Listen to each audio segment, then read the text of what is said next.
إن الحمد لله نحمده ونستعينه ونستغفره ونؤمن به ونتوكل عليه ونعوذ بالله من شرور أنفسنا ومن سيئات أعمالنا من يهده الله فلا مضل له ومن يضلله فلا هادي له ونشهد أن لا إله إلا الله وحده لا شريك له ونشهد أن سيدنا ومولانا محمدا عبده ورسوله أما بعد فأعوذ بالله من الشيطان الرجيم بسم الله الرحمن الرحيم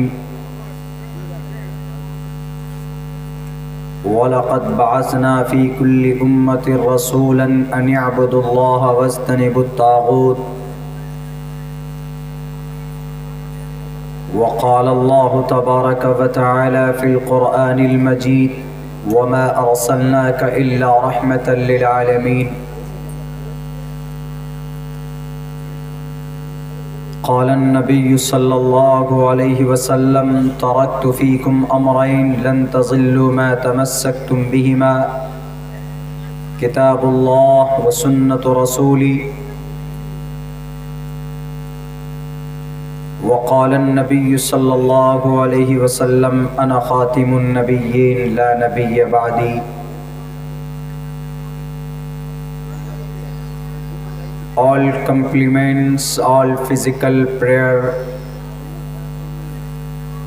and all monetary worship are for Allah. Peace be upon you, O Prophet, and Allah's mercy and blessings. Peace be upon us and righteous slaves of Allah subhanahu wa ta'ala. I bear witness that no one is worthy except of Allah subhanahu wa ta'ala.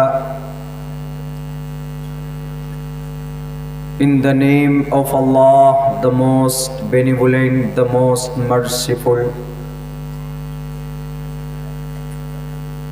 O my Lord, expand me my breast, ease my task for me. Remove the impediment from my speech so they may understand what I say.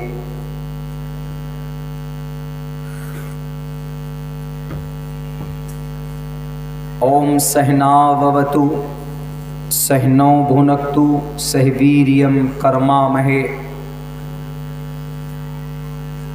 Tejasvanavadidavastu ma viddishavahe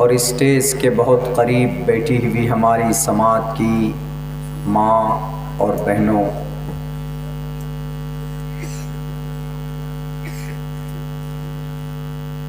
جلسے کی آج دوسری رات ہے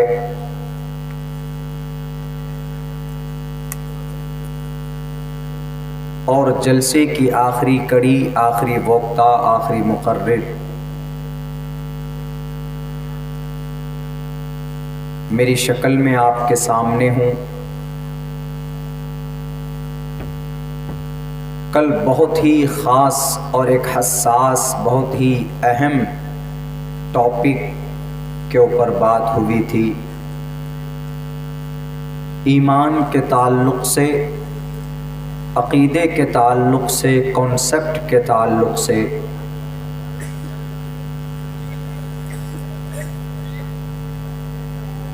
میں اسی کو جوڑ کر آگے بڑھانے کی کوشش کروں گا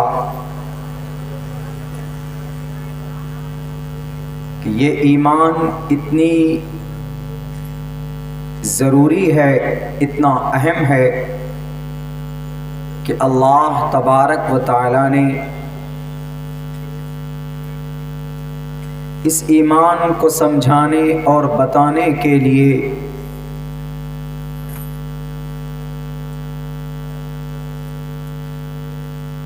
کئی ہزار انبیاء کرام کو اس زمین پر بھیجا ہے، اور جتنے بھی نبی اور رسول آئے ہمارے اور آپ کے بیچ اس دنیا میں،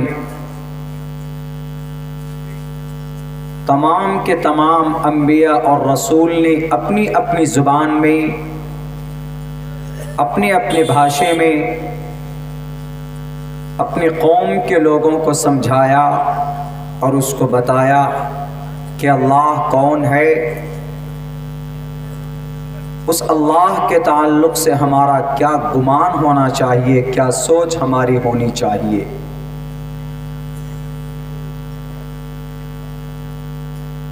1,00,000 سے زیادہ کی تعداد نبی اور رسول آئے۔ اللہ چاہتا تو خود آ سکتا تھا زمین پر، لیکن اللہ کے سسٹم کے خلاف ہے، اللہ کے نظام کے خلاف ہے۔ جو آدمی جتنا بڑا ہوتا ہے، ہم دنیا میں دیکھتے ہیں اس کا پروٹوکول، اس کا نظام، اس کا سسٹم اتنا ہی ہائی ہوتا ہے۔ مثال کے طور پر آپ کے اس محلے میں اگر جھگڑا ہو جائے آپس میں،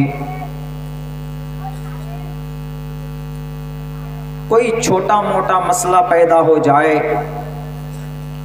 کوئی ایشو سامنے آ جائے، تو اب اس جھگڑے کو حل کرنے کے لیے بنگال کی CM دیدی نہیں آئے گی۔ کیوں؟ اس لیے کہ ان کو پورے اسٹیٹ کو دیکھنا ہے۔ ان چھوٹے چھوٹے جھگڑے کو حل کرنے کے لیے ان کے جو لوکل ورکرز، نیتا ہیں، MLA ہیں، وارڈ کونسلر ہیں، وارڈ کمشنر ہیں، بلاک ہے، ڈسٹرکٹ ہے، نگر پنچایت ہے، نگر پریشد ہے، نگر نگم ہے، یہ لوگ جا کر اس معاملے کا حل کرتے۔ یہ صرف سمجھانے کے لیے، اس کی روٹین میں یہ بات نہیں ہے کہ اگر کہیں آپ کے کسی اسٹیٹ میں کوئی چھوٹا ایشو ہوگا، معاملہ ہوگا، تو ڈائریکٹ CM نہیں جا سکتی وہاں پہ۔ کیوں؟ ان کو بہت سارے کام کرنا ہے، ان کے پروٹوکول میں نہیں آتا ہے۔ ہاں، اگر وہ چاہے تو وہ جا سکتی ہے۔ اگر وہ چاہے کہ نہیں I want to go there، میں وہاں جانا چاہتی ہوں، تو وہ جا سکتی، اس کو کوئی نہیں روک سکتا۔ ایسے ہی اللہ تبارک و تعالی اس زمین پر انسانوں کو بتانے کے لیے اگر اللہ چاہتا تو اللہ تبارک و تعالی آ سکتے تھے، آ سکتا ہے، بنفس نفیس متشکل ہو کر آ سکتا ہے، قادر ہے اس بات پر، لیکن اللہ نے ایسا نظام نہیں بنایا، اس کے پروٹوکول کے خلاف ہے، اس کے سسٹم کے خلاف۔ انہوں نے سسٹم ایک بنا دیا ہے کہ میری بات عوام تک کیسے پہنچے گی، تو ایک واسطہ بیچ میں بنایا۔ قوم کو کوئی میسج دینا ہو، قوم کو کوئی قانون کا مکلف بنانا ہو، تو پھر بیچ میں سے انسانوں میں سے ایک انسان کو چنتا ہے، پھر اس انسان کو اللہ کی طرف سے اس کو پیغمبر اور رسول بنایا جاتا ہے، اور اس کو احکامات دیے جاتے ہیں کہ جاؤ دنیا میں، تم کو یہ آرڈر دیا جاتا ہے، لوگوں کو بتاؤ، تمہاری ذمہ داری صرف یہ ہے کہ تم میرا حکم، میرا پیغام لوگوں تک پہنچا دو، بتا دو ان کو کیا کرنا ہے، کیا نہیں کرنا ہے، وہ کس لیے پیدا کیے گئے، کیا کام ان کے لیے جائز ہے، کیا کام ناجائز ہے، یہ پیغام تم دے دو ان کو۔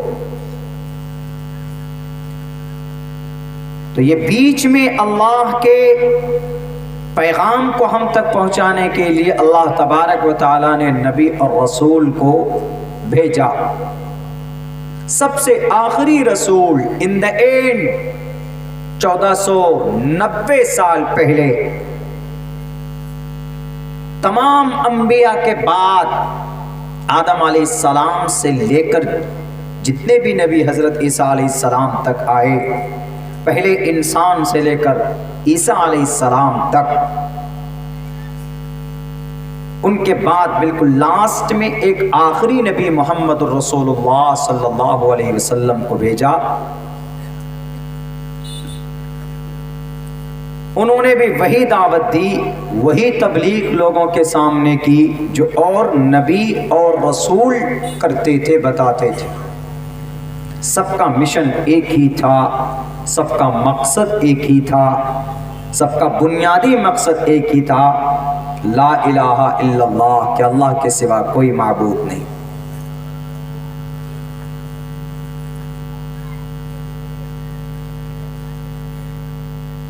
پوری دنیا دشمن ہو گئی. قوم کے بڑے سردار جو تھے وہ مخالفت کرتے تھے کہ ہم 200-300 سال سے باپ دادا کے دین پر عمل کر رہے ہیں اور تم نیا دین لا کر ہمارے سامنے پیش کر رہے ہو. ہر نبی کے ساتھ تقریباً ایسا ہوا. بغاوت کرتے تھے، مارنے پر تل جاتے تھے، گاؤں سے باہر کر دیتے تھے، تکلیف دیتے تھے، لیکن سب نے کسی کی پرواہ کیے بغیر اللہ کا آرڈر ہوتا تھا تو اللہ کے پیغام کو پہنچانا ایک نبی کے لیے ضروری اور فرض ہے.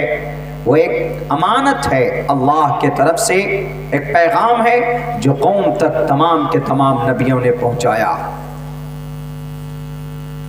آج بھی ہم مومن ہیں، مسلمان ہیں، آج بھی دیکھیے ہمارے دشمن ہیں. ہم نماز کیوں پڑھتے ہیں؟ لوگوں کے پیٹ میں درد ہو جاتا ہے. ہم اذان کیوں دیتے ہیں؟ لوگوں کے پیٹ میں درد ہو جاتا ہے. ہم ادھر اذان پڑھتے ہیں، ادھر ڈی جے لگا کر بہت سارے لوگ ہنومان چالیسا کا ورنن کرنے لگتے ہیں. حالانکہ ہنومان چالیسا میں، اذان میں زمین و آسمان کا فرق ہے. اذان میں اللہ کی کبریائی بیان کی جاتی ہے، ہنومان چالیسا میں نہیں. اس میں ایک دودھ ہے، اس میں ایک سمجھیے کہ وہ دیو مالائی کہانی کا ایک دودھ شری رام چندر جی کا، اس کی تعریف کی گئی. ادھر اللہ ہے اور اللہ کے پیغمبر محمد الرسول اللہ صلی اللہ علیہ وسلم کے بارے میں بات کی گئی، اور نماز کے بارے میں بلایا جاتا ہے اذان میں کہ اللہ اکبر، اللہ اکبر، اللہ سب سے بڑا، اللہ سب سے بڑا. اشہد ان لا الہ الا اللہ، گواہی دیتا ہوں میں اس بات کی کہ اللہ کے سوا کوئی معبود نہیں. اشہد ان محمد الرسول اللہ، میں گواہی دیتا ہوں اس بات کی کہ محمد اللہ کے رسول ہیں. حی علی الصلاۃ، حیا کے مطلب آنا، آؤ. اٹ از اے آرڈر، فعل امر. حیا بمانا ایتی، آؤ. للصلاۃ، علی الصلاۃ، حیا علی الصلاۃ، نماز کی طرف آؤ. حیا علی الفلاح، کامیابی کی طرف آؤ. نماز پڑھو گے تو کامیاب ہوگے. یہی مطلب ہے پورے اذان میں. ترجمہ میں نے آپ کے سامنے پیش کیا. بالمقابل ہنومان چالیسا کے جے ہنومان، ہنومان جی کی جے ہو. گیان گن ساگر، جو گیان کے ساگر ہیں، جن میں گیان ہے بہت. جے ہنومان گیان گن ساگر، جے کپیس تے ہو لوک ہو جا کر. ایک کپیس تمہارا جے ہو تینوں لوک میں، یعنی سورگ لوک میں، پرتھوی لوک میں، اور ایک اور یوک لوک ہے. تین دنیا میں تے ہو لوک ہو جا کر. جس لوک میں ہنومان رہتے اس لوک میں. رام دود اتلت بلداما، انجنی پتر پون ستناما. رام ہے، رام کے دودھ ہے، طاقتور ہے. انجنی پتر ہے، یعنی رام کے، ہنومان کے ماں باپ نہیں تھے.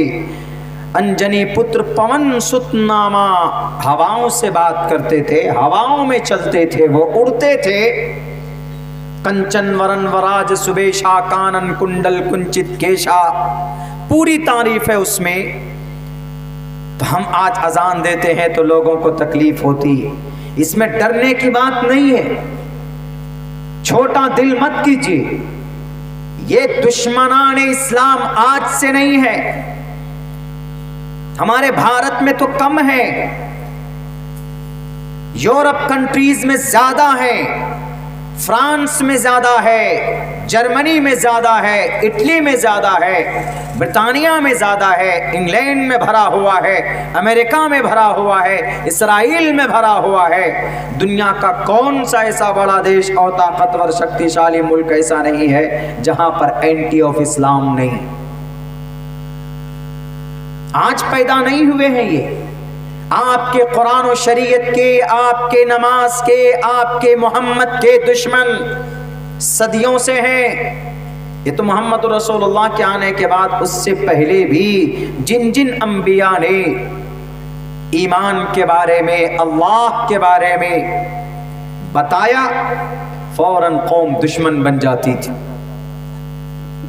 لیکن اس کا یہ مطلب نہیں کہ ہم اگر مسلمان بنے، continue we want to be Muslim, ہمیشہ ہم مسلم بن کر رہنا چاہیں، دشمن اگر زمانہ ہو جائے، زمانہ پوری کی پوری دنیا دشمن ہو جائے، تو کیا ہم اپنی شریعت کو چھوڑ دیں گے؟ کیا ہم اپنی نماز کو چھوڑ دیں گے؟ کیا ہم قرآن پڑھنا چھوڑ دیں گے؟ قرآن کی تلاوت چھوڑ دیں گے؟ کیا ہم مدرسوں میں بچوں کی تعلیم چھوڑ دیں گے؟ نہیں، بالکل نہیں۔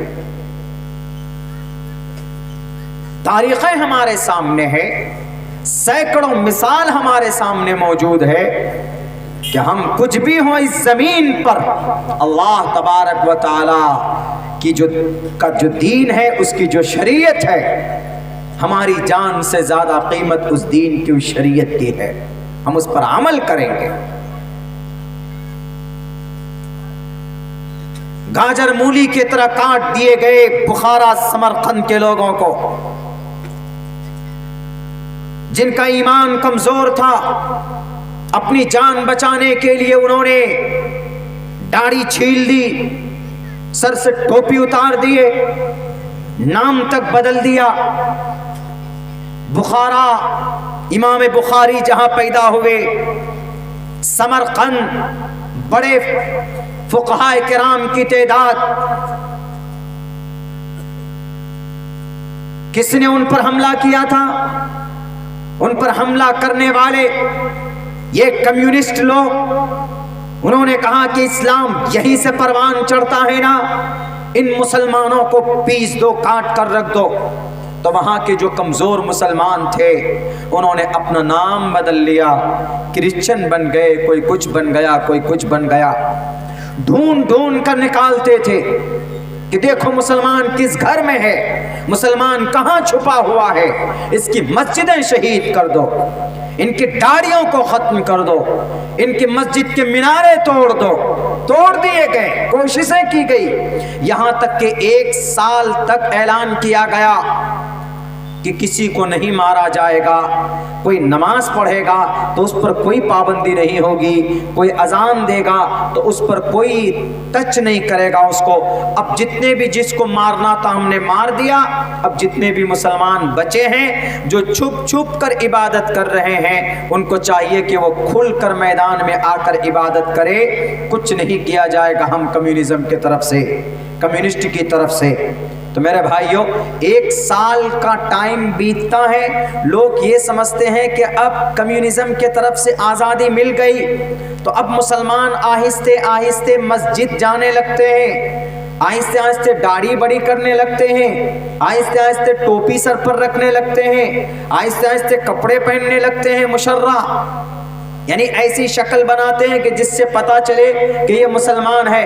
1 سال کا ٹائم گزرا کہ اسی 1 سال کے اندر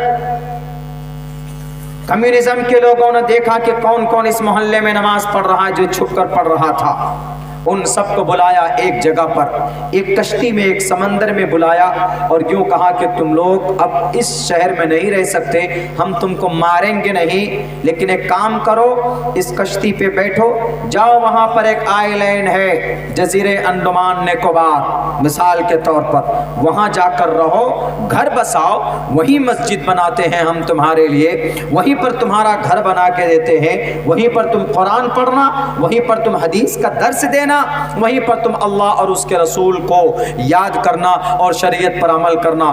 یہاں اب نہیں، 1 سال تک اجازت دے دی۔ کتنے لوگ ہو؟ گن کر سب کو گنا گیا، تقریباً 400 یا کچھ لوگ تھے جو چھپ چھپ کر نماز پڑھتے تھے، جو چھپ کر قرآن کی تلاوت کرتے تھے، جو چھپ کر حدیث کا درس دیتے تھے۔ ان کو گھروں سے نکالنا تھا، پوری کشتی میں سوار کیا ان سب کو۔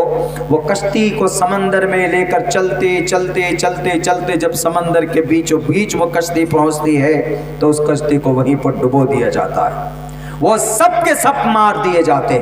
اسی دن ویلنٹائنز ڈے کے نام سے منایا جاتا ہے۔ اسی دن کو کون سی تاریخ آتی ہے؟ شاید فروری کی 14 تاریخ آتی ہے ویلنٹائنز ڈے۔ گرل فرینڈ کو آئی لو یو بول کر گلاب کا پھول پکڑاتے، لیکن نہیں پتا اس دن 400 مسلمانوں کو ڈبویا گیا ہے انگریزوں کے ذریعے، پورے شہر کو، پورے ملک کو ختم کر دیا۔ ایک سازش تھی، لیکن انہوں نے ڈوبنا گوارا کیا، ڈوب گئے، شہید ہو گئے، لیکن اپنے ایمان کا سودا نہیں کیا، اپنی آستھا کو انہوں نے نہیں بدلا۔ ٹکلا ہو گئے، داڑھی کٹا لی، ایک دم بالکل ایسا ہو گیا کہ پتہ ہی نہیں چلتا تھا کہ مسلمان ہے، لیکن اندر اندر مکمل مسلمان تھے وہ، اندر سے ہمیشہ اللہ کی محبت، اللہ کے رسول کی محبت تھی۔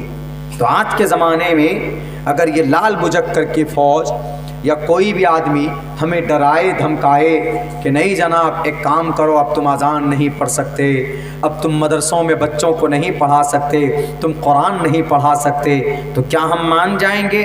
نہیں، بھارت کا سمویدھان ہمیں الاؤ کرتا ہے، ہم مدرسہ بھی چلا سکتے ہیں، مسجد بھی بنا سکتے ہیں، اور ہم تبلیغ بھی کر سکتے ہیں، اسلام کی تبلیغ کر سکتے ہیں۔ کیوں؟ آرٹیکل 25 کہتا ہے، بھارت کے سمویدھان کا، قانون کی کتاب ہے نا، پروپیگیشن آف دا ریلیجن، دھرم کا پرچار کر سکتا ہے کوئی بھی اپنے دھرم کا، مکتب ہے، مدرسہ ہے، ہم چلائیں گے، کوئی منع نہیں کر سکتا۔ All minorities, whether based on religion or language, shall have the right to establish an administration on their choice. قانون ہے کہ نہیں ہے؟ یہ پورا دیش لال بجکروں کا نہیں ہے، یہ دیش ٹوپی والوں کا بھی ہے، یہ دیش کرتا پہننے والوں کا بھی ہے، ہمیشہ سے رہا ہے۔ ہم جتنی محبت قرآن و حدیث سے کرتے ہیں اتنی محبت اپنے ملک کی، اپنے گاؤں کی مٹی سے بھی کرتے ہیں، ایسا نہیں ہے؟ تو میرے بھائیوں، حالات آئیں گے جب آپ اپنے ایمان کی بات کریں گے، جب آپ اپنے شریعت کی بات کریں گے، جب آپ اپنے ایمان اور آستھا کو مضبوط کرنے کی بات کریں گے، تو دشمن ہوں گے زمانہ، دشمنی کریں گے، آپ کو ختم کرنے کی پلاننگ اور سازشیں رچی جائے گی۔ لوگ الزام لگاتے ہیں کہ دنیا کے اندر ابھی سب سے زیادہ بنیاد پرست کوئی دھرم ہے تو اسلام ہے، اسی بات کا الزام ہے، یعنی سب سے زیادہ تشدد اسلام میں ہے۔ دنیا والوں یاد رکھنا، جو جو سوال کرتا ہے کہ اسلام تشدد پرست ہے، اسلام بنیاد پرست ہے، نہیں، اللہ کے نبی علیہ السلام کا جنم کب ہوتا ہے؟ ایسے سمے میں ہوتا ہے، محمد رسول اللہ ایسے وقت میں پیدا ہوتے ہیں جب پورے عرب کے اندر جہالت بالکل زور و شور پر تھی، جہالت کا بازار گرم تھا، سارے لوگ جاہل تھے، سارے لوگ ایک دم ٹھیٹ جاہل۔ هو الذي بعث في الأميين رسولا منهم يتلو عليهم آياته ويزكيهم ويعلمهم الكتاب والحكمة۔ کہ ان پڑھ پڑھنے کا رواج نہیں تھا۔ آپ علیہ السلام جب پیدا ہوئے 571 عیسوی میں، یعنی 1450 سال 90 سال پہلے آپ کا جنم ہوتا ہے۔ اس وقت ایسا نہیں کہ عرب کے اندر پڑھنے کا رواج نہیں تھا، پوری دنیا میں نہیں تھا کہیں پڑھنے پڑھانے کا رواج، صرف اپنی مقدس کتاب کو برکتاً لوگ اپنے گھروں میں رکھتے تھے۔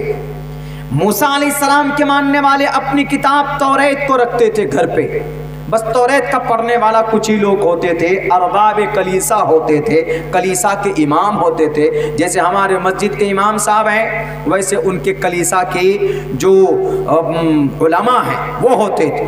اس وقت بھی یہودیوں میں تعلیم کا رواج عام نہیں تھا، صرف ان کی مقدس کتاب کو کچھ ہی لوگ پڑھ سکتے تھے۔ اس کے بعد جو نصرانی تھے، حضرت عیسیٰ کو ماننے والے، ان کے یہاں بھی تعلیم عام نہیں تھی، بلکہ میں ایک رپورٹ پیش کرتا ہوں، آج ہی میں نے اس کا نام پڑھا ہے۔ اس نے صاف لفظوں میں یوں کہا ہے، صاف لفظوں میں، واچ اینڈ روبوٹ، ایک فرانسیسی ایک رائٹر ہے، اس نے اپنی کتاب میں یہ لکھا ہے کہ 5ویں صدی سے لے کر، یعنی محمد رسول اللہ کے پیدائش سے 60 سال پہلے سے لے کر 10ویں صدی تک، یعنی اب سے تقریباً 1200 سال پہلے، ان کرسچن اور یہودی کے اندر ان کے پاس گھر بھی نہیں تھا، جھوپڑی میں رہتے تھے یہ، اور بہت گندے رہتے تھے، یہ بہت زیادہ گندے رہتے تھے۔ ان کے پاس کھانے کے ذرائع نہیں ہوتے تھے، اور بھی بہت سارا ایسا کہ جو ان میں ترقی کی کوئی چیز ہی نہیں تھی، کچھ بھی نہیں تھا۔ لیکن اس وقت میں 7ویں صدی عیسوی میں اسپین کے اندر الشبیلیہ ایک مسجد ہے، اس مسجد میں ایک کتب خانہ تھا، اس کتب خانے میں 70,000 کتاب تھی، کس پر؟ فلسفے پر، علم کیمیا پر، معاشیات پر۔ کن کی لکھی ہوئی؟ مسلمانوں کی لکھی ہوئی کتاب تھی۔ تو جب فرانس سے آئے لوگ، ایک آیا آدمی پڑھ کر گیا اپنے گاؤں میں پڑھانے کے لیے، تو اس کو پھانسی دے دیا۔ کیوں؟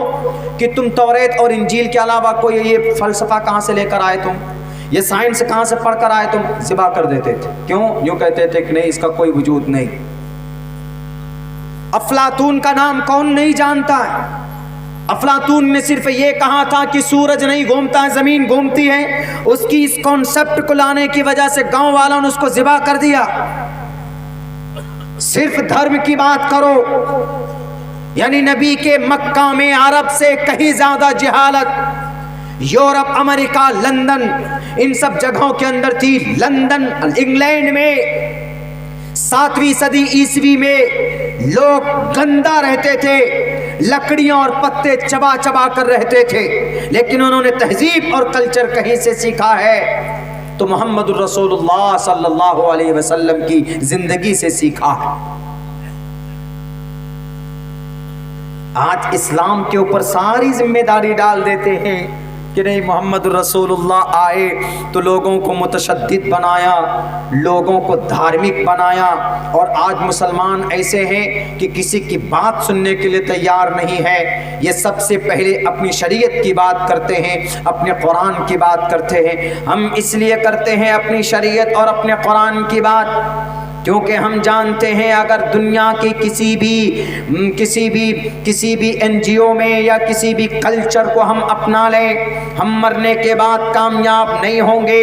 اگر کامیابی ہماری ہے کہیں پر تو وہ کامیابی اللہ کے قرآن میں، اللہ کے نبی کی حدیث میں ہے، اور ہم جب ان دونوں چیزوں کو اپنے سامنے رکھ کر زندگی گزارتے ہیں تو پھر ہم بھٹکتے نہیں ہیں۔ اللہ کے نبی علیہ السلام نے صاف لفظوں میں اعلان بھی کر دیا ہے، لن تضلوا ما تمسکتم بہما، ہم کامیاب ہوں گے تو قرآن و شریعت پر چل کر ہم کامیاب ہوں گے، اور لوگ کامیاب ہوتے ہیں۔ اسی لیے ہم قرآن و شریعت کو ہماری زندگی کا مقصد، اللہ کی بندگی، اس زمین پر آنے کا مقصد نبی پاک علیہ السلام کے طریقے کے مطابق اس رب کو راضی کرنے کا ہمارا مقصد ہوتا ہے۔ دنیا والوں تم دشمن بنتے ہو، بن جاؤ، ہمیں تمہاری کوئی فکر نہیں ہے، ہمیں اپنے اللہ کو راضی کرنا ہے۔ ہم لال بجک کر کے ڈرانے سے نہیں ڈرتے ہیں، ہم تمہارے جملوں سے نہیں ڈرتے ہیں، ہم یورپ اور امریکہ کی طاقت سے نہیں ڈرتے ہیں۔ ہمارے پاس طاقت ہے ایمان کی، ہمارے پاس طاقت ہے قرآن کی، ہمارے پاس طاقت ہے دنیا کے سب سے بہترین تہذیب اور کلچر کی۔ اسی لیے ہم اس قرآن کو، شریعت کو اپنی جان سے بھی زیادہ محبت کرتے، پیار کرتے۔ النبی اولا بالمؤمنین من انفسہم واموالہم، اللہ کا قرآن میں صاف لفظوں میں اعلان کیا گیا کہ نبی تو وہ ہے کہ مسلمان اپنی جانوں سے زیادہ اپنی نبی سے محبت کرتے، اپنی جانوں سے، اپنی مال سے کہیں زیادہ اپنے نبیوں سے اور اپنے رسول سے محبت کرتے ہیں، کیونکہ ہم جانتے ہیں we will success in the world only to follow the method of the last prophet محمد صلی اللہ علیہ وسلم۔ اگر محمد کی زندگی کے مطابق ہماری زندگی چلی، نبی کی طریقے کے مطابق ہماری زندگی چلی، تو ہم کامیاب دنیا کے اندر بھی اور مرنے کے بعد بھی ہم کامیاب ہوں گے۔ اس لیے جتنا ڈرانا ہے ڈراؤ، جتنے سروے کرانے ہیں ہمارے مدرسے کے کراؤ، جتنے ہماری مسجدوں کے میناروں پر اذان پر پابندی لگانی ہے لگاؤ۔ دنیا والوں، اسلام کبھی جھکا نہیں ہے، اللہ کا فرمان کبھی مٹا نہیں ہے۔ تم زیادہ طاقتور نہیں ہو سکتے قوم عاد سے زیادہ طاقتور تم نہیں ہو، قوم سمود سے زیادہ طاقتور تم نہیں ہو، شعیب علیہ السلام کی قوم سے زیادہ سوجھ بوجھ تمہارے اندر نہیں ہے، لوط علیہ السلام کی قوم سے زیادہ مالدار تم نہیں ہو، لیکن سب کو اللہ تبارک و تعالیٰ نے مٹا دیا جناب، ایک لائن سے لگا دیا۔ نہیں بات مانی اپنے نبی اور رسول کی تو اللہ نے بیک وقت ہلاک کیا ہے ان قوموں کو، ان کے وقت میں، ان کے زمانے میں۔ لیکن اللہ تبارک و تعالیٰ کا جو مشن تھا حضرت آدم کے زمانے میں، وہ نوح کے زمانے میں بھی رہا ہے، وہ شعیب علیہ السلام کے زمانے میں بھی رہا ہے، موسیٰ کے زمانے میں بھی رہا، عیسیٰ کے زمانے میں بھی رہا، ہود کے زمانے میں بھی رہا، صالح کے زمانے میں بھی رہا ہے، نبی کے زمانے میں بھی رہا ہے، اور نبی کے زمانے سے لے کر آج بھی چل رہا ہے۔ یہ مشن کبھی مٹ نہیں سکتا، کبھی ختم نہیں ہو سکتا، جتنی کوششیں کرنی ہے کر لو جناب۔ بہت سارے لوگ تو جناب اب اس میں چلے ہیں، اس تحقیق میں چلے ہیں، اب الگ الگ طریقہ بدنام کرنے کا نیا طریقہ کیا نکالا پتہ ہے؟ ایک طریقہ یہ نکالا، اچھا مولانا ٹھیک ہے، ہم مانتے ہیں آپ کے پاس جو قرآن ہے، آپ کے پاس جو نبی پاک علیہ الصلوۃ والسلام کی جیونی ہے، مانتے ہیں سب چیز ٹھیک ہے، لیکن ایک چیز یہ بتائیے آپ، کوئی چیز اگر پرانی ہو جاتی ہے، کوئی چیز اگر پرانی ہو گئی تو اس کو لوگ بدل دیتے، نئی چیز لے کر آتے۔ مثال کے طور پر موبائل ہے، یہ موبائل اسکرین ٹچ آ گیا، پورا فنکشن اس کے الگ آ گئے، بٹن نہیں ہے کہیں پر بھی، لیکن پہلے کون سا موبائل چلتا تھا؟ بٹن والا موبائل چلتا تھا۔ تو آدمی کہتے کہ ہاں کل جدید لذیذ، ہر نئی چیز اچھی ہوتی ہے، ہر نئی چیز کی طرف لوگ جاتے۔ بائک پہلے راجدوت چلاتے تھے، بھینسا گاڑی کی طرح چلتی تھی وہ بائک، لیکن اب راجدوت ہے کوئی راجدوت میں بیٹھے گا تو کہے گا کہ بیوقوف ہے، یہ دادا آدم کے زمانے کی بائک پہ بیٹھا ہوا ہے۔ آج کل کیا چاہیے؟ اپاچی چاہیے، کیا چاہیے؟ انفیلڈ چاہیے، 225 سی سی کی، 1400 سی سی کی، شاید پتہ نہیں 600 کی 700 سی سی کی آتی۔ اب آج کل کیا چاہیے؟ پلسر گاڑی چاہیے۔ کیوں؟ ماڈرن زمانہ، I am a young man, I am a handsome boy, therefore I like use the mobile, the modern product۔ یہ زمانہ ماڈرنائز کا ہے تو نئی چیز چاہیے۔ تو اب انہوں نے کیا اعتراض کرنا شروع کیا پتہ ہے؟ یہ اعتراض یہاں کے نہیں، یہ اعتراض باہر سے آتے۔ یہ اعتراض یہ کرتے ہیں کہ مولانا عبداللہ ٹھیک ہے، آپ مانتے ہیں، ہم آپ کی بات کو مانتے ہیں کہ آپ کا قرآن بالکل مصدق ہے، آپ کا کلام ایک دم بالکل بدلا نہیں ہے آج تک، سب کچھ ٹھیک ہے، لیکن قرآن پرانا ہو چکا نا. جیسے آپ موبائل نیا لیتے ہو تو قرآن کی جگہ کوئی دوسری چیز لے کر آؤ، ماڈرن کرو دنیا کو. قرآن بدلو، پرانی کتاب ہے، محمد پرانے ہیں، 1450 سال پہلے ہے. اب ماڈرن زمانہ آ گیا. دیکھ لیجئے پہلے اینکرنگ کرنے کے لیے مرد آتے تھے، اب پوری عورتیں چھائی ہوئی ہیں. آج تک میں چلے جائیں، ABP میں چلے جائیں، انڈیا ٹی وی میں چلے جائیں، کدھر بھی چلے جائیں، سب وہی عورتیں، نیم برہنہ، بال کھلے ہوئے، شیطان چاروں طرف سے ان کے بالوں میں لٹکتے. مرد ایک ہی دو ہوتے. ماڈرن زمانہ آ گیا جی. کہیں پر بھی جائیں تو عورتوں کی تعداد زیادہ. جھارکھنڈ میں چلے جائیں آپ، رانچی کے اندر میں اکثر پیٹرول پمپ کے اندر میں عورتوں کو انہوں نے پٹ کر دیا مرد کی جگہ پہ. کیوں؟ ماڈرن زمانہ آ گیا جی. ماڈرن آ گیا تو کیا کریں؟ یہ قرآن کے اندر بھی ماڈرنائز کرو، بہت لوگوں کا کہنا. اچھا آپ بہت بولتے ہیں مولانا، ٹھیک ہے ہم آپ کی بات مان لیتے ہیں. آج کے زمانے میں مثال کے طور پر ہمیں مالدہ سے دلی پہنچنا ہے، ہمیں کلکتہ سے دلی پہنچنا ہے، تیزی میں کیسے پہنچیں گے بتائیے؟ آپ کے قرآن آپ کے حدیث میں ہے کہیں اس کا وجود؟ کیسے پہنچیں گے بتائیے تیزی کے ساتھ؟ تو ہمیں پھر مودی جی کا سہارا لینا پڑے گا، کیونکہ مودی جی نے بلٹ ٹرین چلا دیا. مودی جی نے ہمارے وندے بھارت ٹرین چلا دی. بھلے ہی وہ ٹرین گائے ماتا سے جا کر ٹکرا جاتی ہمیشہ، ہر دوسرے دن تیسرے دن دیکھے کہ بھئی آج اس ٹرین سے، اس بھینس سے یا اس گائے سے ٹکر ہو گئی، تو وہ یوں کہیں گے کہ آپ کے قرآن میں تو ہے ہی نہیں، ٹرین نہیں ہے آپ کے قرآن میں.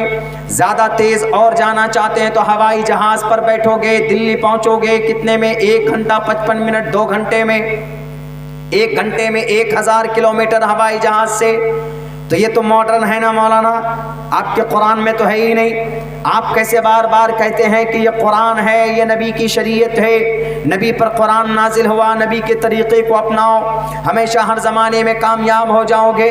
مولانا کامیاب تو دور کی بات ہے، آپ کے نبی کو فالو کریں گے تو آپ کے نبی تو اونٹ پر سواری کرتے تھے، آپ کے نبی تو گھوڑے پر سواری کرتے تھے، آپ کے نبی تو خچر پر سواری کرتے تھے. آپ کے نبی کی پیروی کریں گے تو کلکتہ سے اونٹ پہ دلی جانے میں 1 مہینہ لگے گا، 1 مہینہ. تو کیا کرنا چاہیے جی؟ زمانہ ماڈرن ہو گیا، آپ اپنی نبی کا ہم احترام کرتے ہیں، آپ کی نبی کا ہم بہت سمان کرتے ہیں. and we respect from the bottom of our heart, bottom of our heart، دل کی گہرائی سے سمان کرتے ہیں. لیکن آج نبی کا طریقہ نہیں چلے گا. کیوں؟ کیونکہ نبی کے طریقے کے مطابق اگر ہم کو دلی جانا پڑ جائے تو نہیں پہنچ پائیں گے. ابھی 1 گھنٹے میں دلی جانا، 2 گھنٹے میں دلی پہنچنا ہے. یہ دیکھیے ہوائی جہاز، لوگ اعتراض کرنے لگے. اب دیکھیے کیسے دماغ کو ڈائیورٹ کرتے ہیں، لوگوں کے بیچ میں اشکال پیدا کرتے ہیں. اور ہم میں سے کچھ لوگ ایسے بھی ہوں گے، ہم مسلمانوں میں کمزور ایمان کے بیچارے، جنہیں ڈھنگ سے کلمہ یاد نہیں ہوتا، وہ کہتے ہیں ہاں یار یہ تو بالکل صحیح بات ہے، زمانہ نیا آ گیا، ٹھیک ہے، ماڈرنائز بن جاتے ہیں ایک دم. بالکل کہتے ہیں کہ ہمارے سامنے میں دھرم کوئی میٹر نہیں کرتا، سب دھرم برابر سرابر ہے، سب کو ایک جگہ ملا جلا کر کے وہ زیادہ سیکولر بن جاتے ہیں. نہیں، بالکل نہیں. صاف لفظوں میں کہو کہ اللہ نے قرآن کو نازل کیا. یہ قرآن 1450 سال پہلے کے لیے نہیں تھا، یہ قرآن 1450 سال پہلے کے لیے بھی تھا، آج کے لیے بھی ہے، اور قیامت تک کے لیے بھی ہے. قیامت 1000 سال بعد اگر آئے گی تو تب کے لیے بھی ہے. کیوں؟ دلیل ہے قرآن میں. وَتِبْيَانًا لِكُلِّ شَيْءٍ، اللہ نے ہر چیز کو قرآن میں بیان کیا ہے. دنیا کی تمام چیزوں کا وجود قرآن میں ہے. اور تم یہ بولتے ہو کہ اگر ہم نبی کو مانیں گے، اگر ہم رسول کو مانیں گے تو ہمیں تو دلی نہیں پہنچ پائیں گے. دنیا والوں یاد رکھنا، ہوائی جہاز تمہارے نظروں کے سامنے میں کیا آیا؟ تم نے نبی کی ذات پر اعتراض کرنا شروع کیا. تمہارے سامنے میں راکٹ کیا آیا؟ بلٹ ٹرین کیا آیا؟ بھلے ہی چائنا سے منگایا ہو.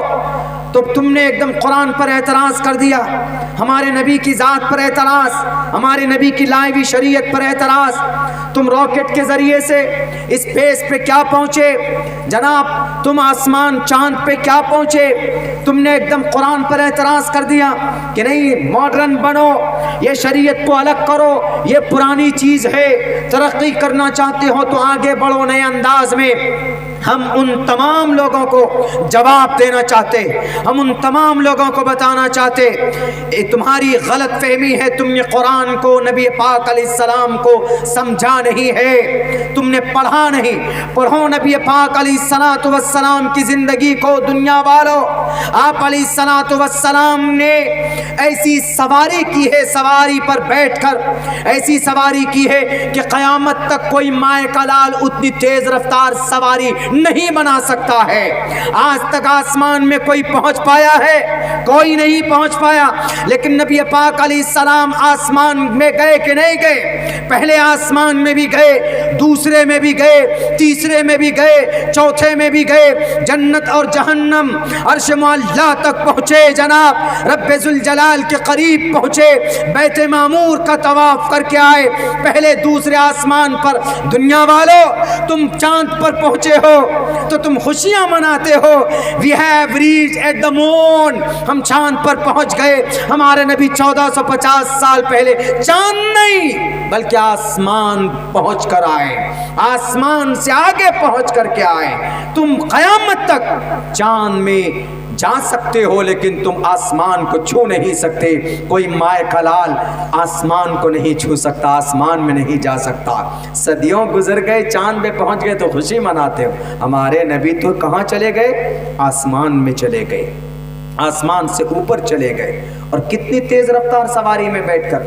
آج اگر آپ شتابدی میں بیٹھتے ہیں تو 3 گھنٹے 4 گھنٹے میں پہنچ جاتے ہیں کلکتہ، لیکن اللہ کے نبی علیہ السلام جس سواری پر بیٹھے اس کی رفتار کتنی تھی؟ براق پر سبحان الذی اسری بعبدہ لیلا من المسجد الحرام، اتنی تیز رفتار تھی کہ وہ کہا جاتا ہے کہ اس کا ایک قدم وہاں پڑتا تھا جہاں تک when you are look at anything، آپ کسی بھی چیز کو دیکھ سکتے ہیں، وہاں تک اس کی رفتار تھی، وہاں تک اتنی تیز رفتار سواری پر بیٹھ کر کے گئے۔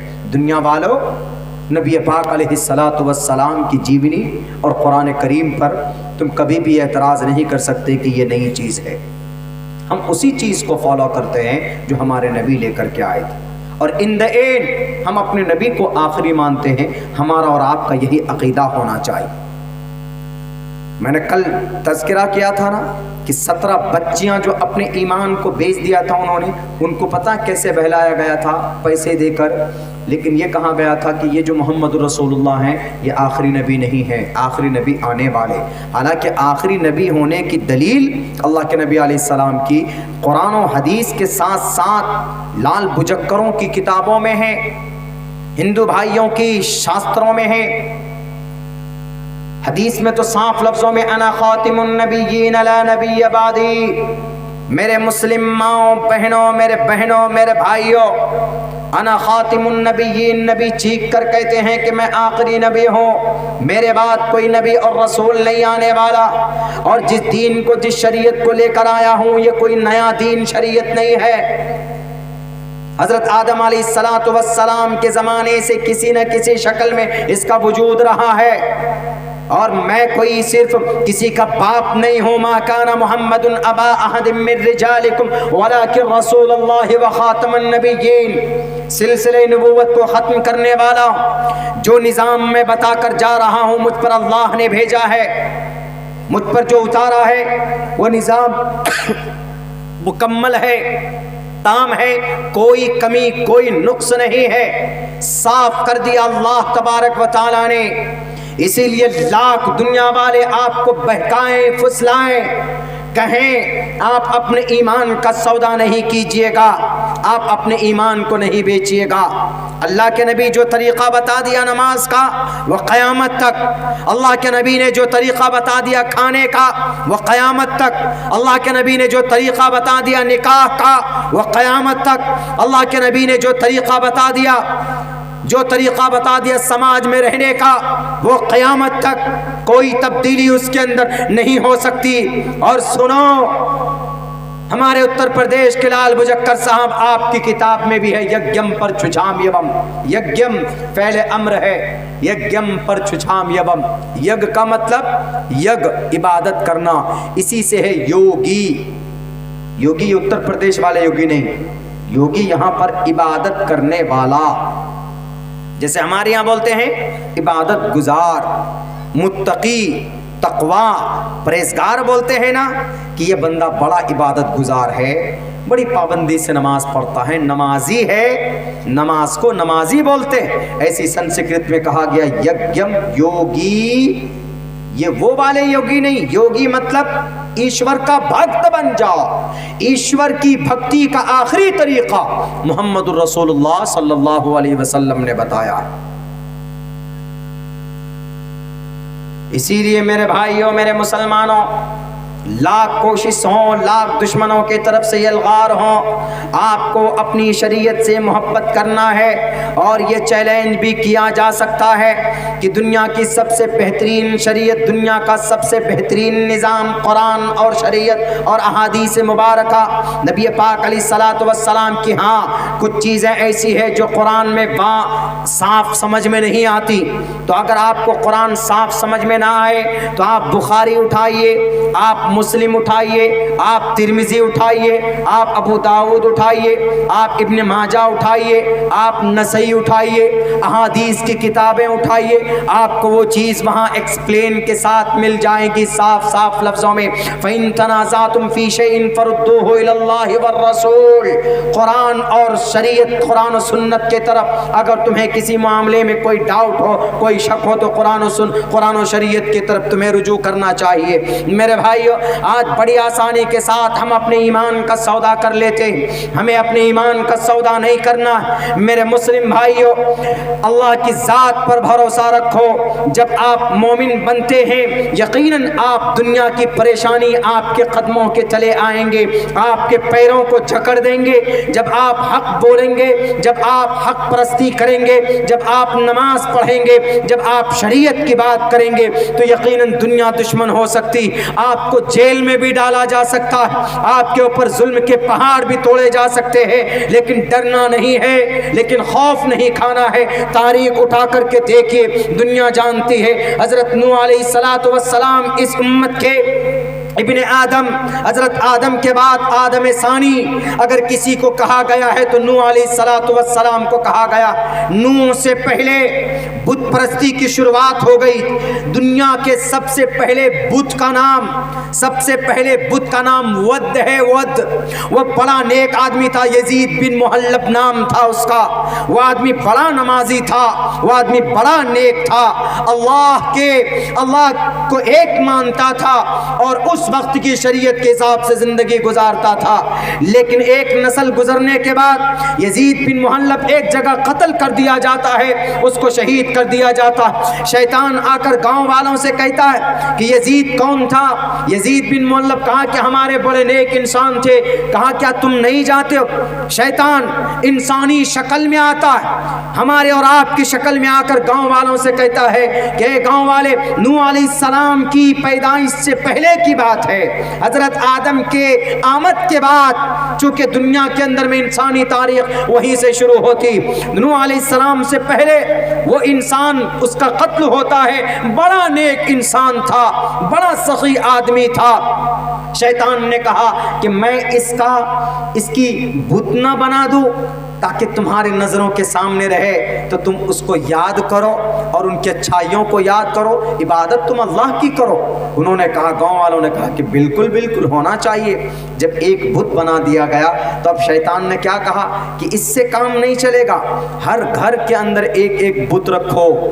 یہاں آنے کی کیا ضرورت ہے, اپنے اپنے گھر میں جب بھی یاد آئے تو دیکھ لینا. تو سب نے کہا کہ بڑا اچھا پرستاؤ ہے, ایک ایک بت بنا کر سب کے گھر کے اندر بانٹ دیا. ایک نسل, دو نسل ہوتے ہوتے سب نے کہا کہ ارے سارا کام اسی سے ہوتا ہے, تو وہ اللہ جو نظر ہی نہیں آتا. آہستہ آہستہ ایسا ہوا کہ اس اللہ کو بھول گئے اور بتوں کے سامنے پرستش کرنے لگے. تب اللہ تبارک و تعالیٰ نے بھیجا حضرت نوح علیہ الصلوۃ والسلام کو. سینکڑوں سال محنت کی اللہ کے لیے کہ اللہ ایک ہے. انی دعوت قومی لیلا و نہارا, حضرت نوح فرماتے ہیں میں نے رات و دن قوم کو بتایا ہے کہ اللہ ایک ہے، اللہ کو مانو، شریعت کو مانو، لیکن قوم نے نافرمانی کی۔ قوم نے نافرمانی کے ساتھ ساتھ اس کی بیوی نے بھی، حضرت نوح علیہ السلام کی بیوی نے بھی بغاوت کی۔ لوگوں سے جا کر یوں کہتا تھا یہ تو مجنون ہے، میرا شوہر یہ مجنون ہے۔ سینکڑوں سال اللہ کی کبریائی بیان کی لوگوں کے سامنے، پوری قوم دشمن ہو گئی، ساری قوم، پورے گاؤں والے دشمن ہو گئے، سب کے سب دشمن ہو گئے۔ تو اللہ تبارک و تعالیٰ نے کہا کہ اے نوح وَاصْنَعِ الْفُلْكَ، کشتی بناؤ، وَيَصْنَعُ الْفُلْكَ وَكُلَّمَا مَرَّ عَلَيْهِ مَلَأٌ مِّن قَوْمِهِ سَخِرُوا مِنْهُ۔ جب حضرت نوح علیہ السلام ساگوان کے پیڑ کاٹ کر لا کر جب کشتی بنانے لگے تو سب نے کہا دس مین از اے میڈ مین، یہ آدمی پاگل ہو چکا ہے، یہ آدمی دیوانہ ہے۔ یہ دیکھو نہ بارش کا سیزن ہے، نہ کہیں فرقہ ندی کی طرح کوئی ندی ہے، نہ کہیں کوئی تالاب ہے، یہ کشتی بنا رہا، یہ سوکھے میں کشتی کیسے چلائے گا؟ وَيَصْنَعُ الْفُلْكَ وَكُلَّمَا مَرَّ عَلَيْهِ، کون؟ جو مکھیا ہوتے تھے، جو واٹ پارشد ہوتے تھے، جو نیتاجی ہوتے تھے، وہ ہنسی اڑاتے تھے امام صاحب کے، امام صاحب پاگل ہو گئے ہو، کشتی بنا رہے ہو، کس لیے کشتی بنا رہے ہو؟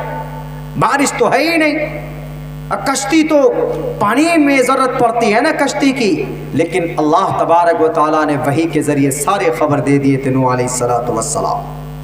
اللہ تبارک و تعالیٰ نے کہا کہ وَاصْنَعِ الْفُلْكَ، کشتی بناؤ نوح، تم حق پر ہو، you are on the right path، تم حق پر ہو، لیکن یہ لوگ جو آج مذاق اڑاتے ہیں ہماری اذان کی، ہمارے مسجدوں میں تحقیق کرتے ہیں، ہمارے لاؤڈ اسپیکر کو اتارتے ہیں، ہمارے مدرسے میں رپورٹ پیش کرتے ہیں، مدرسے کا رپورٹ مانگتے ہیں کہ کیسی تعلیم ہوتی ہے، قرآن کی تعلیم ہوتی ہے، عربی تعلیم ہوتی ہے، عربی پڑھ کر ہمارا بچہ کیا بنے گا؟ ہمیں دنیا کی فکر نہیں کرنی ہے، ہمیں قرآن کی تعلیم بچوں کو مرتے دم تک دینا ہے، ہمیں حدیث مرتے دم تک پڑھانا ہے، ہم اپنے قرآن کے بادشاہ بن کر رہنا ہے، حدیث کا بادشاہ بن کر رہنا ہے۔ ان نفرت پرستوں کی باتوں پر، ان کے ڈیمورلائز کرنے سے ہمیں احساس کمتری کا شکار نہیں ہونا۔ قرآن کا حافظ بنے گا آپ کا بچہ، انشاءاللہ مرنے کے بعد کیا اکرام ہوگا آپ سوچ نہیں سکتے۔ آپ قرآن کی جب تلاوت کرتے ہیں، ایک حرف پڑھتے ہیں تو 10 نہ رب ذوالجلال عطا فرماتا ہے۔ جس حافظ قرآن کے سینے میں قرآن ہو، جہنم کی آگ میں گر جائے، جہنم کی آگ ٹھنڈی ہو جائے گی۔ یہ فضیلت قرآن پڑھنے والے کی، جنت کے دروازے پہ چڑھتا جا، قرآن کریم پڑھتا جا، جنت کے درجات پر چڑھتا جا، یہ قرآن پڑھنے والوں کی فضیلت۔ بھلے ہی دنیا کے اندر حافظ قرآن، عالم دین بہت کمزور ہوتے ہو، پیسے ان کے پاس نہ ہو، لیکن دنیا والے بتاؤ، اللہ نے کہیں کہا ہے کہ جس کے پاس کروڑ پیسے ہیں، جس کے پاس بنگلہ ہے، گاڑی ہے، وہ کامیاب ہے؟ نہیں، کامیاب اس کو کہا ہے جو اللہ سے ڈرتا ہے، جس کے سینے میں قرآن ہے، جو شریعت کو مانتا ہے، جو متقی اور تقوی اور پرہیزگار ہے، اللہ کے نظر میں اسی کا عزت و احترام بھی ہے۔ اسی لیے کسی سے ڈرنا نہیں ہے، کسی کے تانا دینا سے ہمیں ڈیمورلائز نہیں ہونا ہے۔ لیکن ایسا بھی نہیں کہ ہم قرآن اگر پڑھیں گے تو آگے ہم کیا کریں گے، ہم کچھ تاریخی باتیں آپ کے سامنے ابھی رکھیں گے۔ لیکن میرے بھائیوں، مذاق اڑائے گا زمانہ، کچھ لوگ ہیں وقتی طور پر آتے ہیں مذاق اڑانے کے لیے، اس کے بعد پھر ٹھنڈا ہو جاتے ہیں۔ دیکھا نا آپ نے، جب اذان کی بات تھی تو اذان کچھ دنوں تک خوب چلا، اذان ادھر ہو رہی، ادھر ڈی جے لگا دے رہے، ہنومان چالیسا بجا دے رہے، ٹھنڈے پڑ گئے سب۔ کیوں؟ وقتی طور پر آئے تھے ڈگڈگی بجانے کے لیے، سیاسی ہلچل پیدا کرنے کے لیے، تاکہ ہمارے ہندو بھائی ون سائیڈڈ ہو جائے کہ ہاں دیکھیے یہ آ گئے اب ہمارے مندر بنانے والے، اب یہ دیکھیں اذان کو بھی بینڈ کر دیں گے۔ اذان مسلمانوں کی طرف سے نہیں ہے، اذان اللہ کی طرف سے ایک صحابی کو بتائی گئی، اللہ کے نبی کی تصدیق کرتا ایک عمل ہے جو قیامت تک یہ عمل چلنے والا ہے۔ سب ختم ہو گئے، سارے ڈی جے وی جے وہ چلتے تھے، ہنومان چالیسا پڑھتے تھے کہ ہاں مسلمان جیسے اذان پڑھتے ہر وقت ہم بھی ہنومان چالیسا لگائیں گے، کہیں پر اب نظر نہیں آتے۔ ہم تو کہتے ہیں، ہمارے ایک دوست، ہم نے کہا کہ ہنومان چالیسا پڑھتے ہیں، بولا وقتی طور پر کچھ خوب ڈی جے ویجے لگائے. ہم اپنے ارریا میں کالی مندر کے سامنے، ادھر آپ کی جامع مسجد میں اذان ہوتی تھی، ہم ادھر کالی مندر کے سامنے میں ڈی جے لگا دیتے تھے. ہم نے کہا اب ہوتا ہے؟ بولا کہاں ہوتا مولانا، کیسے آپ لوگ 5 وقت پابندی سے اذان دیتے ہیں، کیسے 1 منٹ آگے پیچھے نہیں. ہم نے کہا کہ یہ ہے حق پرستی کی دلیل، یہی ہے حق کبھی مٹتا نہیں ہے. اور جو ویسی ہوتا ہے، ہوا پہلوان آیا اڑ گیا، آئے تم اڑ گئے چلے گئے. جو حق ہے ہمیشہ سے رہے گا، وقتی طور پر دھندلا ضرور ہوگا، ستم اور پریشانیوں سے ہاں کبھی کبھی ایسا ہوتا ہے کہ کمزور پڑ جاتے ہیں، خاموش ہو جاتے ہیں، لیکن ایسا نہیں کہ ختم ہو جائے. حق کبھی بھی ختم نہیں ہوتا ہے. حق کو اللہ تبارک و تعالیٰ نے ہمیشہ سے بلند کیا. جاء الحق وزهق الباطل. تو حضرت نوح علیہ السلام کو اللہ تبارک و تعالیٰ نے کہا کہ کشتی بناؤ. کشتی بن کر تیار ہو گئی، اس کے اندر 80 لوگ سوار کیے گئے، کچھ جانور بھی اس میں چڑھے اس کشتی کے اندر. وفارت النور وقیل یا ارض ابلعی ماءک ویا سماء اقلعی وغیض الماء وقضی الامر واستوت علی الجودی، جس میں حضرت نوح علیہ السلام کی بیوی روٹی بناتی تھی تنور میں، وہاں سے پانی ابلنا شروع ہوا. آسمان سے 6 مہینے بارش ہوئے، زمین سے 6 مہینے تک پانی نکلنا شروع ہوا. 6 مہینے مستقل بارش ہوئی، 6 مہینے پانی آتا رہا، آسمان سے بھی زمین سے بھی پانی کا بلبلا نکلتا رہا. 6 مہینے تک پوری دنیا پانی میں ڈوب گئی. صرف اس کشتی کے اندر میں جو 80 لوگ تھے، 82 لوگ تھے بے اختلاف روایت، وہ سب کے سب چلے گئے کہاں پر؟ واستوى علی الجودی، جودی پہاڑ پر جا کر وہ کشتی رکتی ہے. اس کے بعد اللہ آرڈر دیتے ہیں زمین کو کہ پانی نکل لے، آسمان کو آرڈر ہوتا ہے، بادل کو آرڈر ہوتا ہے تو رک جا. بارش تھم جاتی ہے. پانی سوکھنے کے بعد وہاں سے پھر آبادی شروع ہوتی، وہاں سے پھر دنیا کے اندر سارے، آپ یوں کہیں گے کہ جب کشتی پر سارے مسلمان تھے، مومن تھے، تو وہاں سے پھر بت پرستی کی شروعات کیسے ہوئی؟ جیسے پہلے بت سے شروعات ہوئی، شیطان نے پھر اسی طریقے سے حضرت نوح علیہ السلام کے چلے جانے کے بعد پھر بت پرستی کی شروعات اسی طریقے سے ہوئی. لیکن میرے بھائیو، حضرت نوح علیہ السلام اتنے بڑے نبی اور رسول، یوں کہا جاتا ہے کہ سب سے پہلے رسول اس امت کا، اس قوم کا حضرت نوح علیہ السلام ہے. ان کو بھی ان کے قوم کے لوگوں نے مذاق اڑایا کہ نہیں اڑایا؟ ان کے سی ایم نے، ان کے پی ایم نے ان کو بھی، ان کا بھی مذاق اڑایا. کلما مر علیہم ملأ من قومہ، من قومہ، قوم کے ترم خواہ، قوم کے دبنگئی لوگ، قوم کے سردار جب ان کے پاس سے گزرتے تو مذاق اڑاتے تھے کہ اے نوح، یہ تم کشتی بنا رہے ہو، لیکن جس چیز کو اللہ تبارک و تعالی جانتا ہے، جو نبی کو وحی کے ذریعے خبر کرتا ہے، وہ دنیا کا کوئی شخص نہیں جان سکتا، نہیں سمجھ سکتا. لیکن اس کا مطلب یہ نہیں حضرت نوح چاہتے تو ان کے دباؤ کی وجہ سے اللہ کے پیغام کو، اللہ کے تبلیغ کو لوگوں کے بیچ میں لانا چھوڑ سکتے تھے، عیش کی زندگی گزارتے. لیکن نہیں میرے مسلمانوں، میرے بھائیوں، بڑی قربانیوں کے بعد، بڑی محنت اور مشقت کے بعد یہ اسلام ہم اور آپ تک پہنچا ہے. ہمیں دنیا کی فکر نہیں کرنی. اس کے بعد پھر دیکھیے، صرف نوح کی بات نہیں، حضرت عاد، قوم عاد، قوم سمود، وَإِلَىٰ عَادٍ أَخَاهُمْ هُودًا، حضرت ہود علیہ السلام کو قوم عاد کی طرف بھیجا. 3 نسل کے بعد حضرت نوح کے بعد قوم عاد، وہ اتنی بڑی طاقتور قوم تھی کہ پتھر کو پہاڑوں میں بڑی بڑی ستون کھڑی کر کے گھر بنایا کرتے تھے. لیکن جب حضرت ہود علیہ السلام نے کہا کہ اے لوگو اللہ کے کلمے کو پڑھ لو، اے لوگو اللہ کی شریعت کو مان لو، تو ان کی قوم کے لوگوں نے حضرت ہود علیہ السلام کے ساتھ بدتمیزی کی، حضرت ہود علیہ السلام کو پریشان کیا اور ان کا مذاق اڑایا. ان کے پیچھے ان کا مذاق اڑاتے تھے، ان کو پاگل کہا جاتا تھا، ان کے اوپر حملے بھی کیے گئے، لیکن دنیا جانتی ہے کہ قوم عاد کو اللہ تبارک و تعالیٰ نے سخرہا علیہم 7 لیال و 8 ایام، 7 دن 8 راتیں 8 دن تک ایسی مسلسل اللہ تبارک و تعالیٰ نے ان کے اوپر ہوا چلائی، ان کے اوپر ہوا چلائی۔ ہوا اتنی تیز ہوتی تھی کہ جب بستی سے ہوا گزرتی تھی تو آدمی اوپر نیچے ہو جاتا تھا، کسی کی ناک ٹوٹتی تھی، کسی کے دانت ٹوٹتے تھے۔ اتنی سخت تکلیفوں کے اندر 7-8 دن تک مستقل ہوا چلائی گئی۔ وہ قوم کھائے ہوئے بھوسے کے مانند، جیسے یہ پوال ہے، بے جان ہے، اس کو آپ بیٹھ کر اس کو آپ نے نرم کر دیا ہے، تو اس وقت قوم عاد کی ٹوٹل افراد کی یہی حالت تھی، پوری قوم تباہ کر دی گئی۔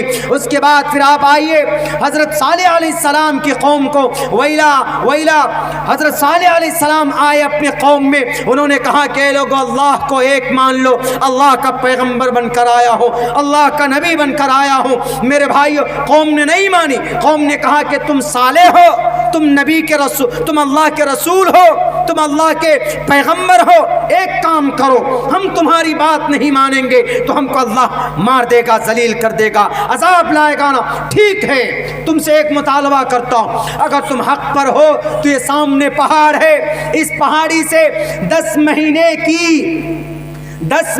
کی گابن اونٹنی نکال کر دکھاؤ، لمبی تگڑی ہونی چاہیے، خوبصورت ہونی چاہیے۔ انہوں نے کہا کہ ٹھیک ہے، تو اللہ تبارک و تعالیٰ سے دعا کی، بإذن الہی وہ پہاڑ پھٹتا ہے، ایک خوب تازہ تر و تازہ اونٹنی نکلتی ہے۔ جب اونٹنی نکلی تو قوم کے لوگوں نے کہا کہ صالح تم تو جادوگر ہو، تم اچھے بڑے جادوگر ہو۔ اب انہوں نے مذاق اڑانا شروع کیا، اسی پر بس نہیں، اس اونٹنی کے کھونچ کاٹ دی، اس کی نسیں کاٹ دی۔ اللہ تبارک و تعالیٰ کا عذاب آیا، آسمان سے بادل سے انگاروں کی برسات ہوئی، پوری قوم تباہ و برباد کر رکھ دی گئی۔ اس کے بعد حضرت لوط علیہ السلام کا زمانہ آتا ہے۔ حضرت لوط علیہ السلام کی قوم نے نافرمانی کی، ان کی بیوی نے بھی نافرمانی کی۔ بیوی نے تو دشمنوں کا ساتھ دیا، کافر اور مشرکوں کا ساتھ دیا، یہاں تک کہ وہ قوم کے لوگ مردوں سے اپنی خواہش پوری کرتے تھے، مرد سے خواہش پوری کرتے تھے۔ اللہ کے نبی حضرت لوط علیہ السلام حضرت ابراہیم کے بھتیجے ہیں، حضرت ابراہیم علیہ السلام کے بھتیجے۔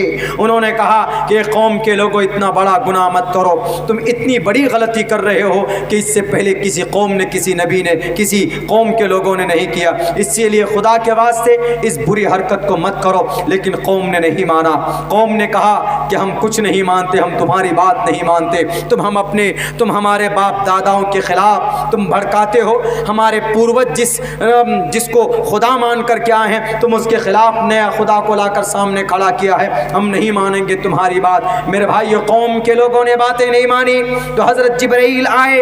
حضرت جبرائیل نے اپنے ایک پر کو اس کے بستی کے کنارے میں ایسے داخل کیا، ایسے، اور لے کر گئے، اٹھا کر کے لے کر گئے 7ویں آسمان پر۔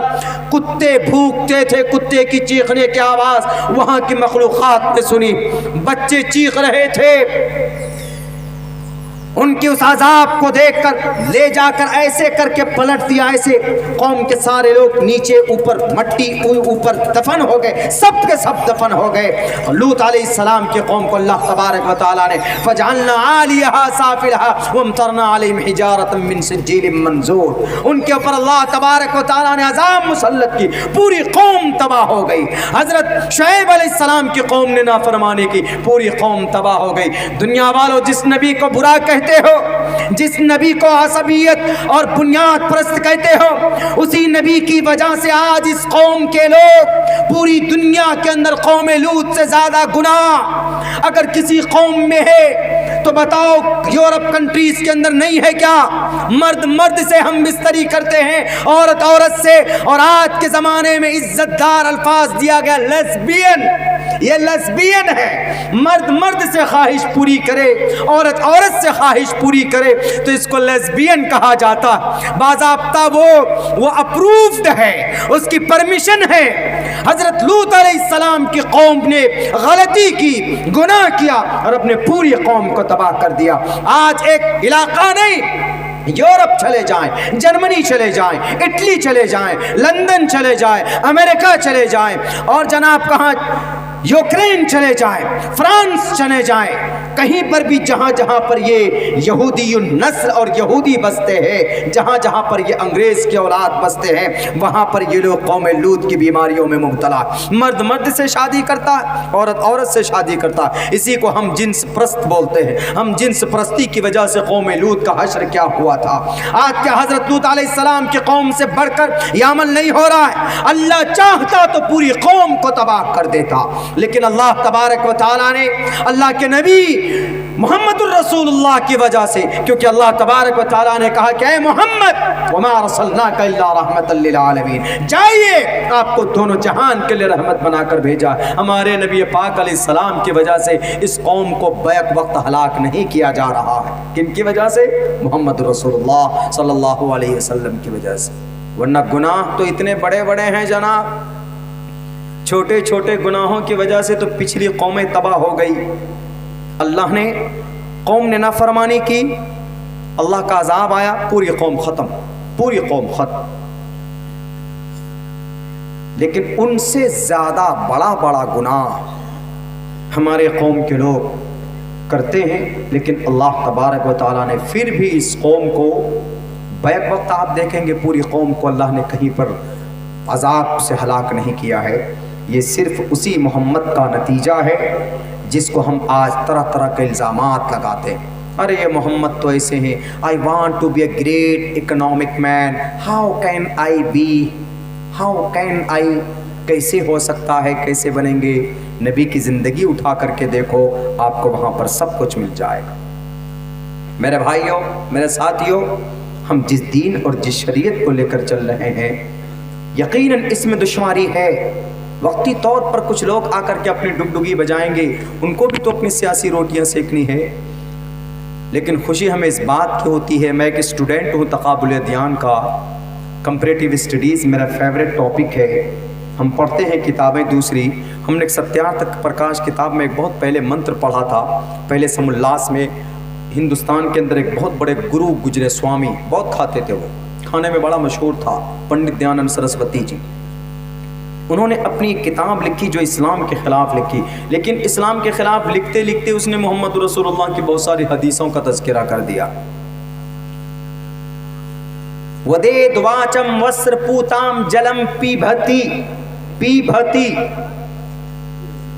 فعل امر ہے سنسکرت میں. اہم اپوشتی، میں بیٹھا ہوا ہوں، اپوشتو بیٹھ جاؤ، پیبھتو کھاؤ، تاڑیتو مارو. یہ امر ہے فعل سنسکرت میں. اہم اپوشتو، اہم اپوشتو، میں اپنے آپ کو آرڈر دے رہا ہوں کہ بیٹھ جاؤ. پڑھنتو پاٹھتہ، پڑھو، واقعہ کوئی پڑھو اور سناؤ مجھے. یہ سنسکرت میں ہے. تو وہاں پر بتایا ودید واچم وستر پوتام، وستر پوتام، وستر مینس کپڑا، پوتام مینس پہننا. وستر پوتام، کپڑے پہنو. ودید واچم، دیکھ کر کے پہنو. جلم پیبتی، پانی پیو، جل پیو تو دیکھ کر پیو. کتنی اچھی باتیں کہی دیکھیے. خواہ مخواہ دشمنی ہے، جو خواہ مخواہ اعتراض کرتے ہیں، دشمنی کی وجہ سے اعتراض کرتے ہیں، ورنہ اعتراض کرنے کا کوئی مناسب وجہ ان کے پاس نہیں. نبی پاک علیہ السلام کی ذات پر، یہاں تک کہ ماں کی تربیت کے بارے میں بھی انہوں نے اس شلوک سے لے کر کے آئے. انہوں نے یہ کہا ماترمان پترمان پتامان چاریاوان پرشو ویدہ. انسان بڑا بنتا ہے تو ماں باپ کی محنت سے، ماں باپ محنت کرے تو بچے کی تربیت ہوتی تو بچہ مہان بنتا چلا جاتا ہے.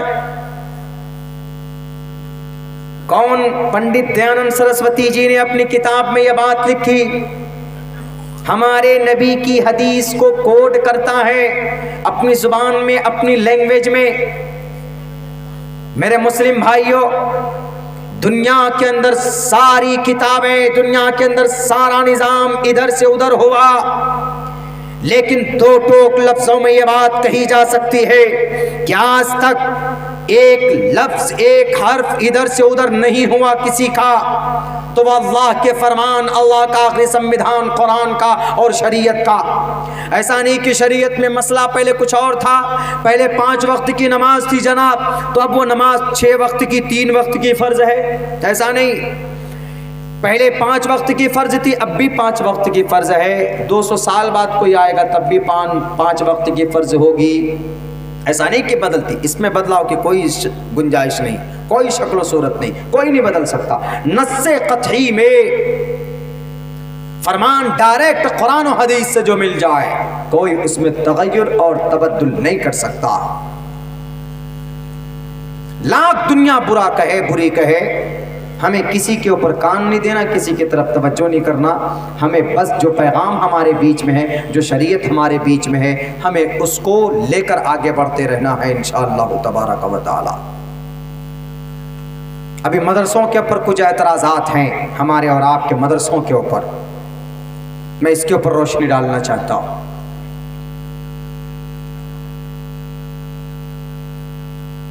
اعتراض پھر وہیں آتا ہے کہ جناب آپ قرآن پڑھاتے ہیں بچوں کو۔ وہ ایک جگہ ہمارے طرف مدھوبنی ڈسٹرکٹ میں ایک جگہ، وہ شاید وہ ٹی وی 9 ورش بھارت ایسے کچھ ہے، وہ بھارت ورش والا پہنچا۔ اب وہاں جو بچہ تھا وہ تو کچھ بتا نہیں پایا، اس سے پوچھا کچھ سے کچھ، اس سے پوچھا ہوگا کہ بھارت کا پرائم منسٹر کون ہے، نہیں بتایا ہوگا۔ بچہ، چھوٹا بچہ، ایک دم بالکل بیسک، چھوٹے چھوٹے بچے کیسے بتائیں گے؟ لیکن جب کہا کہ تم لوگوں کا پرنسپل کون ہے، اب بیچارہ وہ پرنسپل پہلی مرتبہ آئے سامنے، کیمرہ اتنا بڑا، مائک اتنا بڑا، 2-3 لوگ اس کے ساتھ ایک دم آئی ڈی لگا ہے، وہ تو دیکھ کے ڈر گئے کہ پتہ نہیں کون ای ڈی ہے، انٹیلیجنس والا شاید اسی کے یہاں پہنچ گئے کیا، دیکھ کے ڈر گیا۔ وہ بھی صحیح سے بتا نہیں پایا۔ اس کو صرف یہ پوچھا گیا کہ آپ کا سلیبس کیا ہے، آپ کے مدرسے کا سلیبس کیا ہے، ذرا بتائیے۔ انہوں نے کہا کہ ہاں یہاں قرآن کی تعلیم ہوتی ہے اور تھوڑا بہت ہندی انگلش پڑھاتے ہیں۔ کہا کہ ہندی انگلش میں کون سی کتاب پڑھاتے ہیں؟ اور مجھے یاد نہیں ہے۔ بتائیے، پرنسپل صاحب کو یاد نہیں، حالانکہ یاد رہا ہوگا، وہ میرے خیال سے بھول گئے ہوں، بالکل کنفیوز ہو گئے۔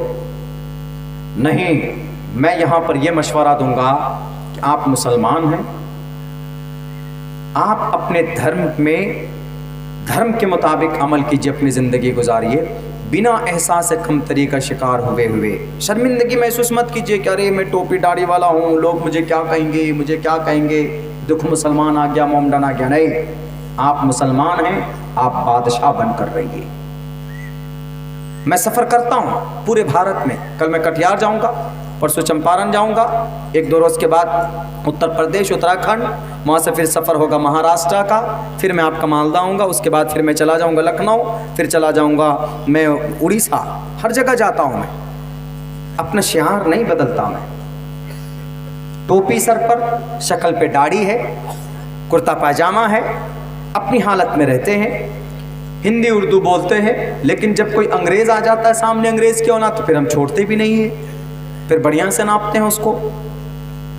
جب کبھی یہ سوچ کر محسوس کرتا ہے کہ ارے یہ مولانا آ گیا، یہ ملا جی ہے، نہیں، آپ جس سبجیکٹ میں ہیں، آپ جس فیلڈ میں ہیں، اس میں مضبوطی کے ساتھ ڈٹے رہیے۔ آپ اس پرنسپل صاحب کو کہنا تھا کہ قرآن کی تعلیم یہاں ہوتی ہے، ہندی انگلش ہم لوگ نہیں پڑھاتے، بقدر ضرورت پڑھاتے ہیں، کون سی کتاب ہے، ہم لوگوں کو دلچسپی اتنی نہیں ہے، بس بچہ پڑھنا جان جائے، حساب ہم لوگ پڑھاتے ہیں، بیسک ہم لوگوں کی محنت بچوں کے قرآن پر، بچوں کے حدیث پر ہوتی ہے، بچوں کے عقیدے پر ہوتی ہے، صاف لفظوں میں بولنا چاہیے۔ وہ اٹک مٹک کر کے پیش کر رہے ہیں، دیکھ کر کے وہ ویڈیو بڑا افسوس ہوا۔ ہم نے کہا کہ نہیں، اس جگہ پر میں ایک آپ کو وہ سناؤں گا کہ ایک بس میں جا رہے تھے 3 آدمی، ان میں سے ایک ماسٹر، ایک مولانا صاحب تھے، پورے مولانا نہیں تھے، تھوڑے مولانا تھے، وہ مکمل مولانا نہیں تھے، اور 2 اور بھی آدمی تھا پینٹ شرٹ پہنا ہوا۔ تو کنڈکٹر نے کہا کہ پیسہ دیجئے، تو جو پینٹ شرٹ والا تھا اس نے کہا اس کے پاس پیسہ ہی نہیں تھا، اس نے سوچا کیسے بچے، ہم کو مالدہ پہنچنا ہے، فری میں کیسے جائے، تو اس نے کہا کہ میں آئی ایم اے اسٹاف، بہت آسان ہے، آئی ایم اے اسٹاف بول دیا۔ کنڈکٹر چالاک تھا، کنڈکٹر سوچ لیا کہ یہ جھوٹ بول رہا ہے، پیسہ نہیں ہے اس کے پاس۔ اس نے کہا کہ اچھا آپ کے پاس پیسہ نہیں ہے؟ کہا ہاں پیسہ ہے میرے پاس لیکن میں اسٹاف ہوں۔ کہا کہ اچھا آپ اسٹاف ہیں تو کنڈکٹر کی اسپیلنگ کیجئے، کیا ہے؟ اب کنڈکٹر کی اسپیلنگ کیسے کرے گا؟ جاہل تھا وہ، اس کی پٹائی کر دی۔ بس میں جو کنڈکٹر جو ٹکٹ کاٹتے ہیں، جو پیسہ لیتے ہیں، اس کو کنڈکٹر بولتے ہیں۔ دوسرے کے پاس گئے، دوسرے نے بھی کہا کہ آئی ایم اے اسٹاف۔ پہلے والے کو منہ مار کے منہ توڑ دیا، اس کا خون نکلنے لگا، بس سے بھی نیچے اتار دیا۔ دوسرے کے پاس گئے تو دوسرے نے بھی کہا کہ آئی ایم اے اسٹاف۔ کہا کہ اچھا تم بھی اسٹاف ہو تو پڑھے لکھے ہو گئے؟ کہا کہ ہاں بولیے کیا کرنا ہے؟ کہا کہ کنڈکٹر کی اسپیلنگ کرو۔ تب کنڈکٹر کی اسپیلنگ وہ کہاں سے کرے، وہ بھی بیچارہ ان پڑھ تھا، اس کے پاس بھی پیسے نہیں تھے، اس کی بھی پٹائی ہوئی، اس کا بھی مار کر منہ پھلا دیا۔ اس کے پاس پیچھے بیٹھے ہوئے تھے مولانا صاحب، اب مولانا صاحب کے پاس بھی پیسہ نہیں، تو کنڈکٹر اس کے پاس گیا، مولانا صاحب سے کہا کہ مولانا صاحب ٹکٹ۔ کہا کہ میں اسٹاف ہوں۔ اس نے اردو میں بولا میں اسٹاف ہوں، ہندی میں۔ تو کنڈکٹر نے کہا کہ اچھا آپ بھی اسٹاف ہیں؟ کہا ہاں۔ کہا دیکھیں 2 کا کیا حال ہوا ہے؟ کہا نہیں میری وہ حالت نہیں ہوگی، میں اسٹاف ہوں، پڑھا لکھا ہوں میں، بولیے کیا کرنا ہے؟ کہا کہ جو ان سے کہا وہی تم سے بھی کہتا ہوں۔ کہا وہ اسپیلنگ کرنا ہے کنڈکٹر کا۔ کہا کوئی بات نہیں اسپیلنگ کرتا ہوں میں۔ اب وہ بیچارے مولانا وہ کبھی مدرسہ نہیں گئے، اسکول نہیں گئے، انگریزی ABCD جانتے ہی نہیں، کبھی پڑھا نہیں، ABCD کیا ہے نہیں ہے، کیسے کرے وہ کنڈکٹر کی اسپیلنگ؟ اب بیچارہ کنفیوز ہو گیا۔ کنفیوز کیا پسینے بھی چھوٹ رہے، کیوں؟ ایک طرف پٹنے کا ڈر ہے، کھڑا ہو کر سامنے ایک دم کہہ رہا ہے کہ جلدی کرو اسپیلنگ، اور ایک طرف بے عزتی بھی ہے۔ اس کے بعد سر تھوڑے دیر کے لیے نیچے کیا، سوچا، سوچنے کے بعد سر اٹھا کر بولتا ہاں بولو کیا کرنا ہے؟ کہا کہ کنڈکٹر کی اسپیلنگ کرو۔ کہا کرتا ہوں۔ انہوں نے کرنا شروع کیا، کہا کاف نون زبر کن، ٹے یہ کاف زبر ٹیک، ٹیرے زبر ٹر، کنڈکٹر۔ اب بیچارہ جو کنڈکٹر تھا وہ کنفیوز ہو گیا کہ یہ کنڈکٹر کی اسپیلنگ کون سی زبان کی اسپیلنگ؟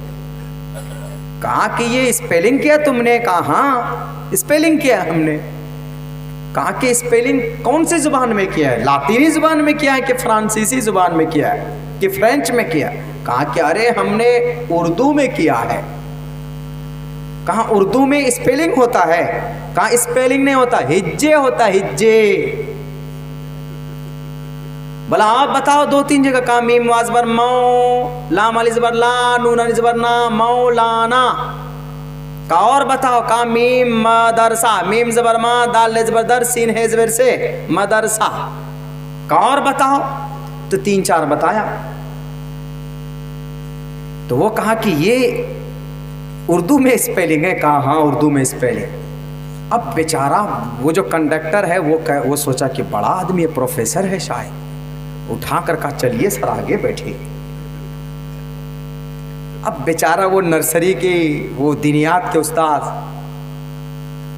اپنی جس لینگویج میں پکڑ ہے اس لینگویج میں انہوں نے کام کیا، عقل مندی سے کام کیا، تو پٹنے سے بچ گیا۔ نہیں تو اگر وہ بھی کہتا کہ ارے یار اسپیلنگ کو بول رہا، مجھے اسپیلنگ نہیں آتا، اسپیلنگ آتی نہیں ہے، اور وہ بھی اگر منع کر دیتا یا الٹا پلٹا کرتا تو پٹائی ہوتی بیچارے کی۔ لیکن دیکھیں کیسے دماغ لگا کے بچایا، اپنے آپ کو بچایا، سمان اور ملی اس کو، اسپیشل سیٹ پہ جائے کہ اس کو بٹھایا، کہا کہ آئیے آپ پروفیسر صاحب ہیں۔ پتہ چلا کہ وہ پروفیسر کی پروفیسری سے بھی نہیں جانتے تھے کچھ بھی۔ تو یہی ہے، آپ جس فیلڈ میں ہیں آپ اس فیلڈ کے راجا ہیں، آپ جس دھرم میں ہیں اس دھرم کے دھارمک بن کر رہیے، کہیں پر بھی مکمل نالج رکھیے آپ. ایسا نہیں ہے جناب کہ دنیا کے تانا دینے سے ہم اپنی بچیوں کو بے پردہ کر دیں گے، دنیا کے ڈرانے سے ہم اپنے ایمان سے پھر جائیں گے. اتنی آسانی سے ایمان اور اسلام ہم تک نہیں آیا ہے.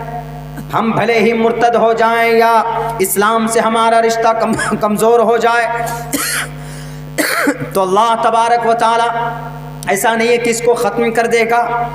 ہم اگر اللہ کی نافرمانی پر اتر جائیں تو اللہ تبارک و تعالی دوسروں کو خلا کر دے گا. یا ایھا الذین آمنوا ان تتولوا یستبدل قوما غیرکم، اے ایمان والو اگر تم دین سے شریعت سے مڑ جاؤ گے، الگ ہو جاؤ گے، تم نماز نہیں پڑھو گے، زکوٰۃ نہیں دو گے، روزے نہیں رکھو گے، حج نہیں کرو گے، جھوٹ تم بولو گے، شراب تم پیو گے، بے پردگی تمہاری ماں بہنوں کے بیچ میں ہوگی، تو یاد رکھو اللہ تبارک و تعالیٰ تمہارے بدلے کسی اور قوم کو کھڑا کرے گا، ان سے اپنی بندگی کا کام لے گا، اور تم جاؤ پھر تمہاری طرح وہ قوم نہیں ہوگی. اللہ تبارک و تعالیٰ کا کچھ نہیں بگڑنے والا ہے. اگر ہم اللہ کی نافرمانی کریں، اللہ کے حکم کے مطابق زندگی نہ گزاریں تو ہم اللہ تبارک و تعالیٰ کا کچھ بھی نہیں بگاڑ سکتے. میرے بھائیو، اگر کوئی آپ سے پوچھتا ہے کہ آپ کے نبی نے کیا دیا، تو آپ یوں کہنا کہ نبی نے اس دنیا کو تباہ ہونے سے بچایا ہے. اور سنو دنیا والو، کل قیامت میں جب سارے لوگ ایک ایک فرد پریشانی کے عالم میں مبتلا ہوں گے، سب یا رب نفسی نفسی کہہ رہا ہوگا، سب کے سب یا رب نفسی نفسی. آدم کے پاس جائیں گے، وہ بھی کہے گا یا رب نفسی نفسی. حضرت نوح کے پاس جائیں گے، وہ بھی کہے گا یا رب نفسی نفسی. حضرت ابراہیم کے پاس جائیں گے لوگ، وہ بھی کہیں گے یا رب نفسی نفسی. اسماعیل کے پاس وہ بھی یا رب نفسی نفسی. سلیمان کے پاس وَيَقُولُ سُلَيْمَانُ صَاحِبُ الْمَمْلُكَةِ يَوْمَ الْقِيَامَةِ یا رب نفسی یا رب نفسی. وَيَقُولُ داود خلیفۃ اللہ یوم القیامہ یا رب نفسی یا رب نفسی. سب لوگ رب نفسی نفسی کہہ رہے ہوں گے، لیکن اگر کوئی کہہ رہا ہوگا اپنی قوم کے لیے، ہمارے اور آپ کے لیے، وہ ایک ہی ذات ہے، وہ ایک ہی نبی ہے. وَيَقُولُ رَسُولُنَا وَنَبِيُّنَا وَهَادِيُّنَا شَفِيعُنَا محمد صلی اللہ علیہ وسلم یوم القیامہ. وہ محمد الرسول اللہ کی ذات ہے جو کہہ رہے ہوں گے یا رب امتی یا رب امتی. کل قیامت میں بھی ہماری اور آپ کی سفارش کرنے والا کوئی مائے کا لال ہوگا تو محمد الرسول اللہ صلی اللہ علیہ وسلم ہوں گے، کوئی اور نہیں ہوگا. اس لیے دنیا والوں سے کہنا کہ اس دنیا کو بچایا ہے تباہ ہونے سے، جگت پتی اسیناش دودمن اٹھیشور گننوتہ.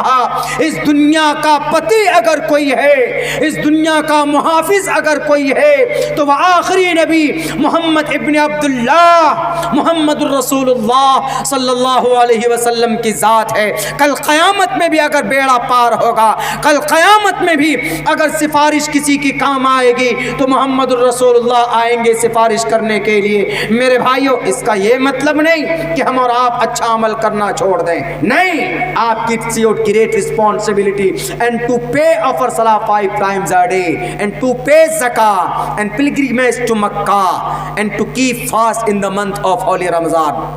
رمضان میں روزہ رکھنا، زکوٰۃ دینا، حج کرنا، پابندی سے نماز پڑھنا. دیر آر 5 pillars of اسلام. اس کو کنٹینیو مستقل ہمیں کرتے رہنا. ہاں، ایک بات اور بتاتے ہیں کہ اگر دنیا آپ سے سوال کرے، دنیا آپ سے کہے کہ مولانا اب تو چھوڑ دیجئے، کیا ضرورت ہے، ماڈرنائز ہونا چاہیے دنیا کو، اس لیے قرآن و سنت پر اگر ہم عمل کریں گے تو ہم ماڈرن نہیں بن سکتے، بالکل غلط. جواب اس کو دیجئے گا کہ دنیا میں احسان اگر کسی کا ہے تو قرآن پڑھنے والوں کا اور اس قرآن کا ہے آج بھی. کسی زمانے میں ایک بادشاہ نے نیا دین لانچ کرنے کی کوشش کی تھی. پتہ اس بادشاہ کا نام کیا ہے؟ اکبر بادشاہ. نیا دین الہی کے نام سے، یعنی قرآن میں موڈیفائی کر کے، قرآن اور شریعت کو ملا کر اور کچھ اپنی باتیں ملا کر کے انہوں نے ایک نیا دین بنا، دین الہی. لیکن وہ قربان جائیے مجدد الفسانی رحمۃ اللہ علیہ پر انہوں نے ان کے باطل عقیدے کا مقابلہ کیا، پھر وہ چلی نہیں زیادہ دن تک. کیوں؟ ڈپلیکیٹ ہے وہ، اس کا محافظ کوئی نہیں، اس کا محافظ تو خود ہی اللہ ہے. ابھی آپ ہم سے کہیں گے ہم پڑھنا شروع کر دیں گے قرآن، کیوں؟ ہمارے سینے میں ابھی آپ کے مدرسے کے بچے کسی سے بھی کہیے وہ کرنا قرآن پڑھنا شروع کر دے گا، اس کے سینے میں قرآن ہے. لیکن دنیا سے کہیے کہ اس قرآن کو پڑھ پڑھ کر مہان انسان پیدا ہوئے، بڑے بڑے انسان پیدا ہوئے جنہوں نے دنیا کے اندر نئے نئے آوشکار، نئے نئے ایجادات کی. ہوائی جہاز کا فادر کون ہے؟ فادر آف ایویشن کون ہے؟ ابو حذیفہ. کون تھا؟ قرآن پڑھنے والا تھا کہ نہیں تھا بتائیے؟ M B B S doctor, M D doctor, M D student, جو اسٹوڈنٹ ڈاکٹر بنتے ہیں ایم بی بی ایس کے بعد. لندن یونیورسٹی کب، کیمبرج یونیورسٹی کب وجود میں آئی؟ 13ویں صدی میں، 13ویں اور 14ویں صدی میں. سب سے پہلی یونیورسٹی دنیا کی فرانس کے اندر 11ویں صدی عیسوی میں، 11ویں صدی میں. لیکن اس سے پہلے تعلیم گاہ کہاں تھا پتہ ہے؟ صفا کا مدرسہ تھا کہ نہیں تھا؟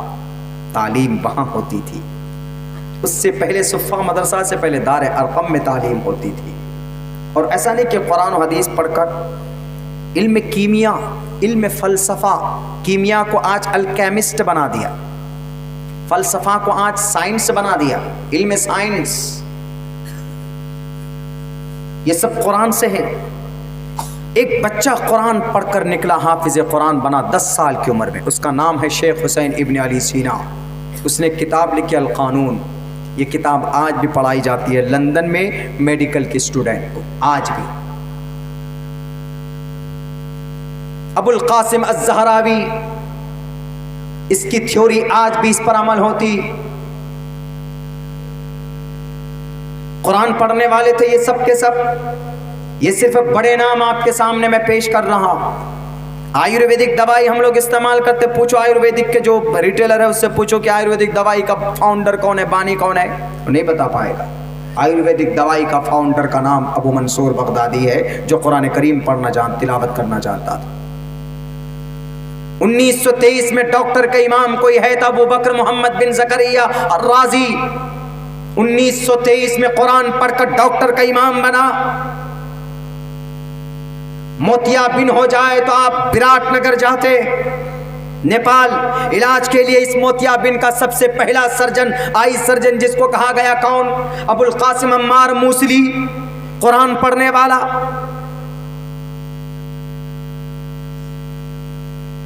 سات پلانٹس ہیں ہمارے سولر سسٹم میں، سات میں سے جو چھٹا وینس ہے شاید.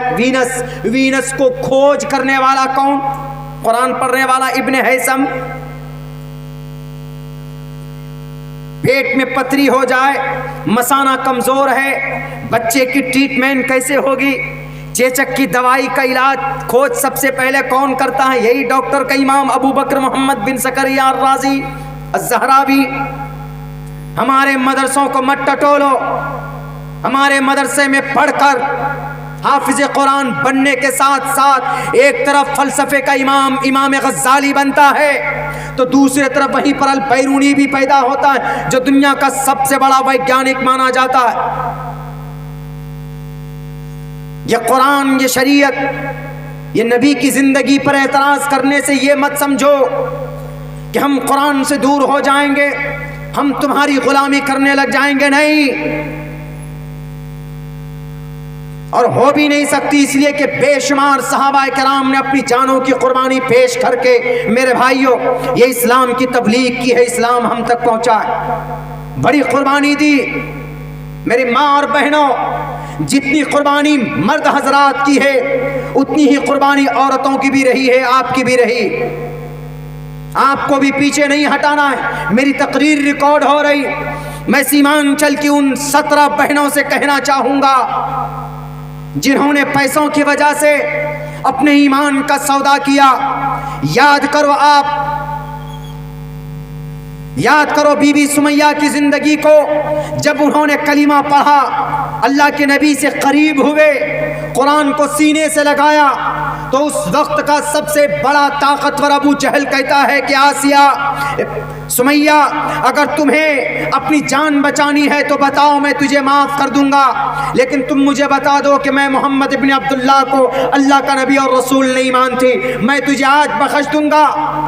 جیسے آج یہ کرسی اقتدار پر بیٹھ کر ظالم لوگ حق بولنے والوں کو کہتے ہیں کہ تم میرے حق میں بیان دو نہیں تو تمہیں جیل میں ڈال دوں گا، یہی طریقہ تھا ابو جہل کا جو آج یہ لوگ طریقہ اپنائے ہوئے۔ میں پھر سے کہتا ہوں کہ ظلم پھر ظلم ہوتا ہے، جب بڑھ جاتا ہے، جب وہ تیز ہوتا ہے تو اس کے خاتمے کا وقت آ جاتا ہے، اس کا خاتمہ کرنے والا کوئی نہ کوئی اللہ تبارک و تعالیٰ اس زمین پر بھیجتا ہے۔ نظام ہے اللہ تبارک و تعالیٰ کا، ہمارے ہندو بھائیوں کی کتابوں میں بھی اس نظام، اس سسٹم کو بیان کیا گیا ہے۔ یدا یدا ہی دھرمسیا گلانربھوتی بھارتا ابھیتھانم دھرمسیا تداتمانم سرجاوہم۔ جب اس دھرتی پر پانڈووں کے اوپر ظلم بڑا، کوروں کا، جب دھرتراش نے ایک سوئی کے نوک کے برابر زمین دینے پر منع کیا، انکار کیا پانڈووں کو، تو اس وقت ارجن کو کھڑا کیا، اور جب ارجن کمزور پڑ جاتا ہے تو کرشن کو زمین پر اتارا اور کرشن کو کہا کہ جاؤ ارجن کو کہو کہ تم ہتھیار مت ڈالو، اس کا مقابلہ کرو، اس کا خاتمہ کرو۔ یہ نظام ہے۔ جب درگم راکشس کا ظلم بڑھا تھا تو بھگوتی ماں کو درگا بنا کر بھیجا تھا کہ نہیں بھیجا تھا؟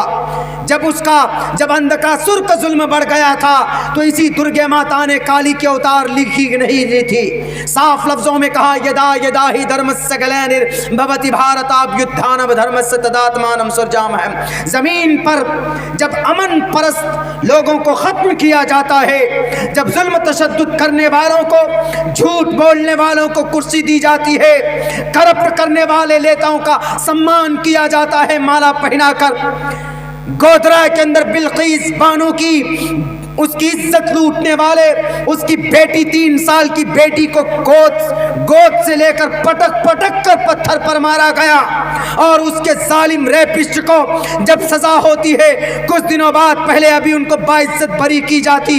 جب تم ریپسٹ کو بری کرو گے، باہر کرو گے، تو دنیا کے قانون کو تم بدل سکتے ہو، تم کرسی پر بیٹھ کر اپنی پاور کا استعمال کر سکتے ہو، لیکن یاد رکھنا مرنا تمہیں بھی ہے، اللہ کے پاس تمہیں بھی جانا ہے۔ اللہ تبارک و تعالیٰ کہے گا لمن الملک اليوم، بتاؤ آج بادشاہت کس کی ہے، آج حکومت کس کی ہے، آج کا پی ایم کون ہے؟ آج کا پرائم منسٹر میں ہوں، آج کا بادشاہ میں ہوں، آج کا سپریم کورٹ کا چیف جسٹس میں ہوں، آج کون بچائے گا؟ ذرا خدا سے خوف کھا کر کسی کے اوپر ظلم مت کرو، کسی کے اوپر تشدد مت کرو۔ اس بی بی آج سمیہ نے کہا کہ ابو جہل تجھے جو کرنا ہو کر لے۔ بی بی سمیہ کو بیچ سے چیر دیا گیا، لیکن اپنے ایمان کو نہیں بیچا۔ میرے سیمانچل کی اور میرے بھارت کے اندر وہ ہماری وہ بہنیں جو کسی غیر کے پیار میں پھنس کر، اس کے عشق میں پھنس کر تباہ و برباد کر دیتے ہیں اپنی زندگی کو، اپنے ایمان کا سودا کر لیتے۔ میں نے کل ہی کہی تھی یہ بات کہ انسان کی پوری باڈی کے اندر سب سے بڑی قیمتی کوئی چیز ہے تو ایمان کا عقیدہ۔ ایمان نہیں کچھ نہیں، اور زیادہ سیکولر بن گئے، نہیں جناب ہمارا وہ بوائے فرینڈ ہے، ہم کو جان سے زیادہ پیار کرتا ہے، کچھ نہیں کرتا۔ یہ اٹریکشن ہے، یہ اٹریکشن ہوتا ہے وقتی طور پر۔ لڑکی لڑکے کا دیکھیں گے، بہت سا لڑکا بولے گا کہ ہم ان سے بہت دلی محبت کرتے ہیں، سچی محبت ہے۔ ایک بات یاد رکھیں، سچی محبت صرف اللہ سے ہوتی ہے، کسی اور سے نہیں۔ دنیا میں اگر آپ کی کسی سے محبت ہے تو کچھ نہ کچھ فائدہ ہے اس میں، کچھ نہ کچھ آپ کی خواہش ہے۔ کسی لڑکی سے یا کسی لڑکے سے یا دنیا کی کسی اور چیز سے محبت ہے، جب کسی مطلب سے محبت ہوتی ہے اور وہ محبت جب نکل جائے تو پھر انسان نفرت کرنے لگتا ہے اس سے۔ سینکڑوں واقعات دیکھے ہوں گے آپ نے، لڑکا لڑکی لیو ان ریلیشن میں رہتے ہیں، عزت دار الفاظ، لیو ان ریلیشن کا مطلب بنا شادی کے ہسبینڈ وائف کی طرح رہنا، بنا شادی کے، اس کو بولتے ہیں لیو ان ریلیشن۔ واہ کیا نام دیا! زنا ہے وہ زنا۔ ایک مومن لڑکا ایک مومن لڑکی بھی اگر بنا نکاح کے ساتھ رہے، ساتھ تو دور کی بات جناب، اگر وہ بات کرے تو not allowed to talk with each other without نکاح، نکاح کے بغیر بات کرنے کی اجازت نہیں۔ دیکھنے کی پرمیشن نہیں ہے، رہنا تو دور کی بات، دنیا والوں نے لیو ان ریلیشن۔ اب ایک بچی کا مثال کے طور پر یہ کیا ہوگا؟ یہ تو تباہی آ جائے گی دنیا کے اندر، آ رہی ہے۔ خوبصورت سسٹم، خوبصورت نظام اللہ کے نبی علیہ الصلوۃ والسلام نے بتایا کہ اگر آپ کو کوئی لڑکی پسند ہے یا کوئی رشتہ آپ کو چاہیے یا لڑکی کو کوئی لڑکا پسند ہے سماج کا، تو بہتر طریقہ یہ ہے کہ آپ اپنے گارجن کو کہیں یا کہلوائیں بھابھی کے ذریعے، بھائی کے ذریعے، بہن کے ذریعے کہ مجھے فلاں لڑکا پسند ہے، میں اس سے نکاح کرنا چاہتی ہوں۔ اپنے گارجن کو کہیں، اور گارجن کو بھی چاہیے کہ جو مناسب ہو رشتہ سمجھ کر کے رشتہ کرا دیں۔ لڑکی لڑکا میں کر سکتے کہ اللہ کے نبی نے ایسا نہیں کیا۔ اللہ کے نبی کو پسند کی تھی اماں خدیجہ نے، اماں خدیجہ کو پیغام نکاح محمد رسول اللہ نے نہیں دیا تھا، بلکہ خدیجۃ الکبریٰ 2 مرتبہ کی اب سے پہلے شادی ہو چکی تھی، بیوہ ہو چکی تھی، لیکن پسند آئے محمد رسول اللہ۔ کس لیے پسند آئے؟ آپ علیہ السلام امین تھے، آپ علیہ السلام الصادق تھے۔ عمر کتنی؟ 25 سال کی عمر ہے، تو خدیجہ نے خود سے پیغام نکاح بھیجا محمد رسول اللہ کو، خود سے نکاح ان کے پیغام دیا گیا۔ تو اس سے یہ پتہ چلتا ہے کہ اگر سماج میں یہ صرف بیان کرنے کے لیے نہیں ہے، بلکہ اللہ کے نبی سے جو فعل ہوئے ہیں ان کی زندگی کے اندر، وہ ہمارے اور آپ کے لیے مشعل راہ ہے۔ تجارت کی وجہ سے محمد رسول اللہ کا مہان نام امین پڑا تھا، تجارت کی وجہ سے بیسیکلی، ورنہ آپ تو امانت دار تھے ہی۔ ہر کوئی آپ کے پاس کچھ نہ کچھ دولتیں رکھتا تھا، تاکہ بھئی چونکہ اتنے امین ہیں محمد رسول اللہ، اتنے بڑے امانت دار ہیں کہ کسی کی دولت یا کسی کی کوئی بھی سامان رکھا جاتا تھا تو اس میں خیانت نہیں کرتے تھے۔ تو آپ علیہ الصلوۃ والسلام نے اس کو قبول کیا، پیغام نکاح کو ٹھکرایا نہیں، آپ نے قبول کیا۔ عائشہ کے لیے آپ نے پیغام بھیجا، آپ علیہ الصلوۃ والسلام نے اشارتاً۔ تو اس سے یہ پتہ چلتا ہے کہ جو جائز رستہ ہے، اس رشتہ ہے، اس کو ہم کیوں نہ اپنائیں، جو جائز راستہ ہے اس کو کیوں نہ اپنائیں۔ پیسوں کی وجہ سے ایمان کا سودا کرتے، اتنا آسان نہیں ہے۔ ہم اپنے فعل سے، ہم اپنے کام سے اللہ کے واسطے اسلام کو بدنام نہ کریں۔ اسلام دنیا کا سب سے بہترین مذہب ہے۔ میں صرف سنی سنائی بات نہیں کر رہا ہوں، میں نے جتنا قرآن پڑھا ہے اتنا ہی گیتا پڑھتا ہوں، میں رامائن پڑھتا ہوں، بائبل بھی اتنا ہی پڑھتا ہوں میں۔ میرے کتاب میں دیکھ لیجئے، منوسمرتی میرے موبائل میں آپ کو ملے گا، منوسمرتی ہے، بھوشیہ پران ہے، کل کی پران ہے، آواستھا ہے، دساتیر ہے، بائبل کی کتابیں توریت ہے، انجیل ہے، زبور ہے، جو شارٹ کٹ میں بول دیتے اس کو آج کے زمانے میں بائبل۔ ان کتابوں کو پڑھ کر میں اس نتیجے پر پہنچا ہوں کہ یقیناً اس زمین کے اوپر دنیا کا سب سے بہترین، کمپریٹیولی ایک دوسرے کے بالمقابل میں اگر دنیا کا سب سے بہترین کوئی دھرم ہے تو وہ اسلام دھرم ہے، وہ مذہب اسلام ہے۔ آپ کو مسلمان ہونے پر گرو ہونا چاہیے کہ آپ کا نام اللہ خود رکھا، وَسَمَّاكُمُ الْمُسْلِمِينَ۔ آپ کو اسلام مذہب کا پیروکار ہونے پر گرو ہونا چاہیے، چونکہ آپ کے دھرم کو اللہ پسند کرتا ہے۔ اِنَّ الدِّينَ عِندَ اللَّهِ الْإِسْلَامُ، صاف صاف لفظوں میں۔ اس لیے میری سماج کی بہنوں، میرے سماج کے مسلمان بھائیوں، چند روپوں میں یا کسی غربت کی وجہ سے اپنے ایمان کا سودا مت کرنا۔ پیسہ وقتی طور پر ابھی ختم ہو گیا ہے، لیکن کچھ دیر میں پیسہ آ جائے گا، کچھ دن میں پیسہ آ سکتا ہے۔ پیسہ نہیں بھی آیا تو بھوکے پیاسے اگر زندگی گزار لیں گے تو محمد الرسول اللہ اس کائنات کے سب سے بہتر انسان، اس کائنات کے سب سے بڑے سردار انسانوں کے، سید الانبیاء، سید الاشرف ہونے کے باوجود 3 دن تک فاقے رہتے تھے، گھر میں کھانا نصیب نہیں ہوتا تھا۔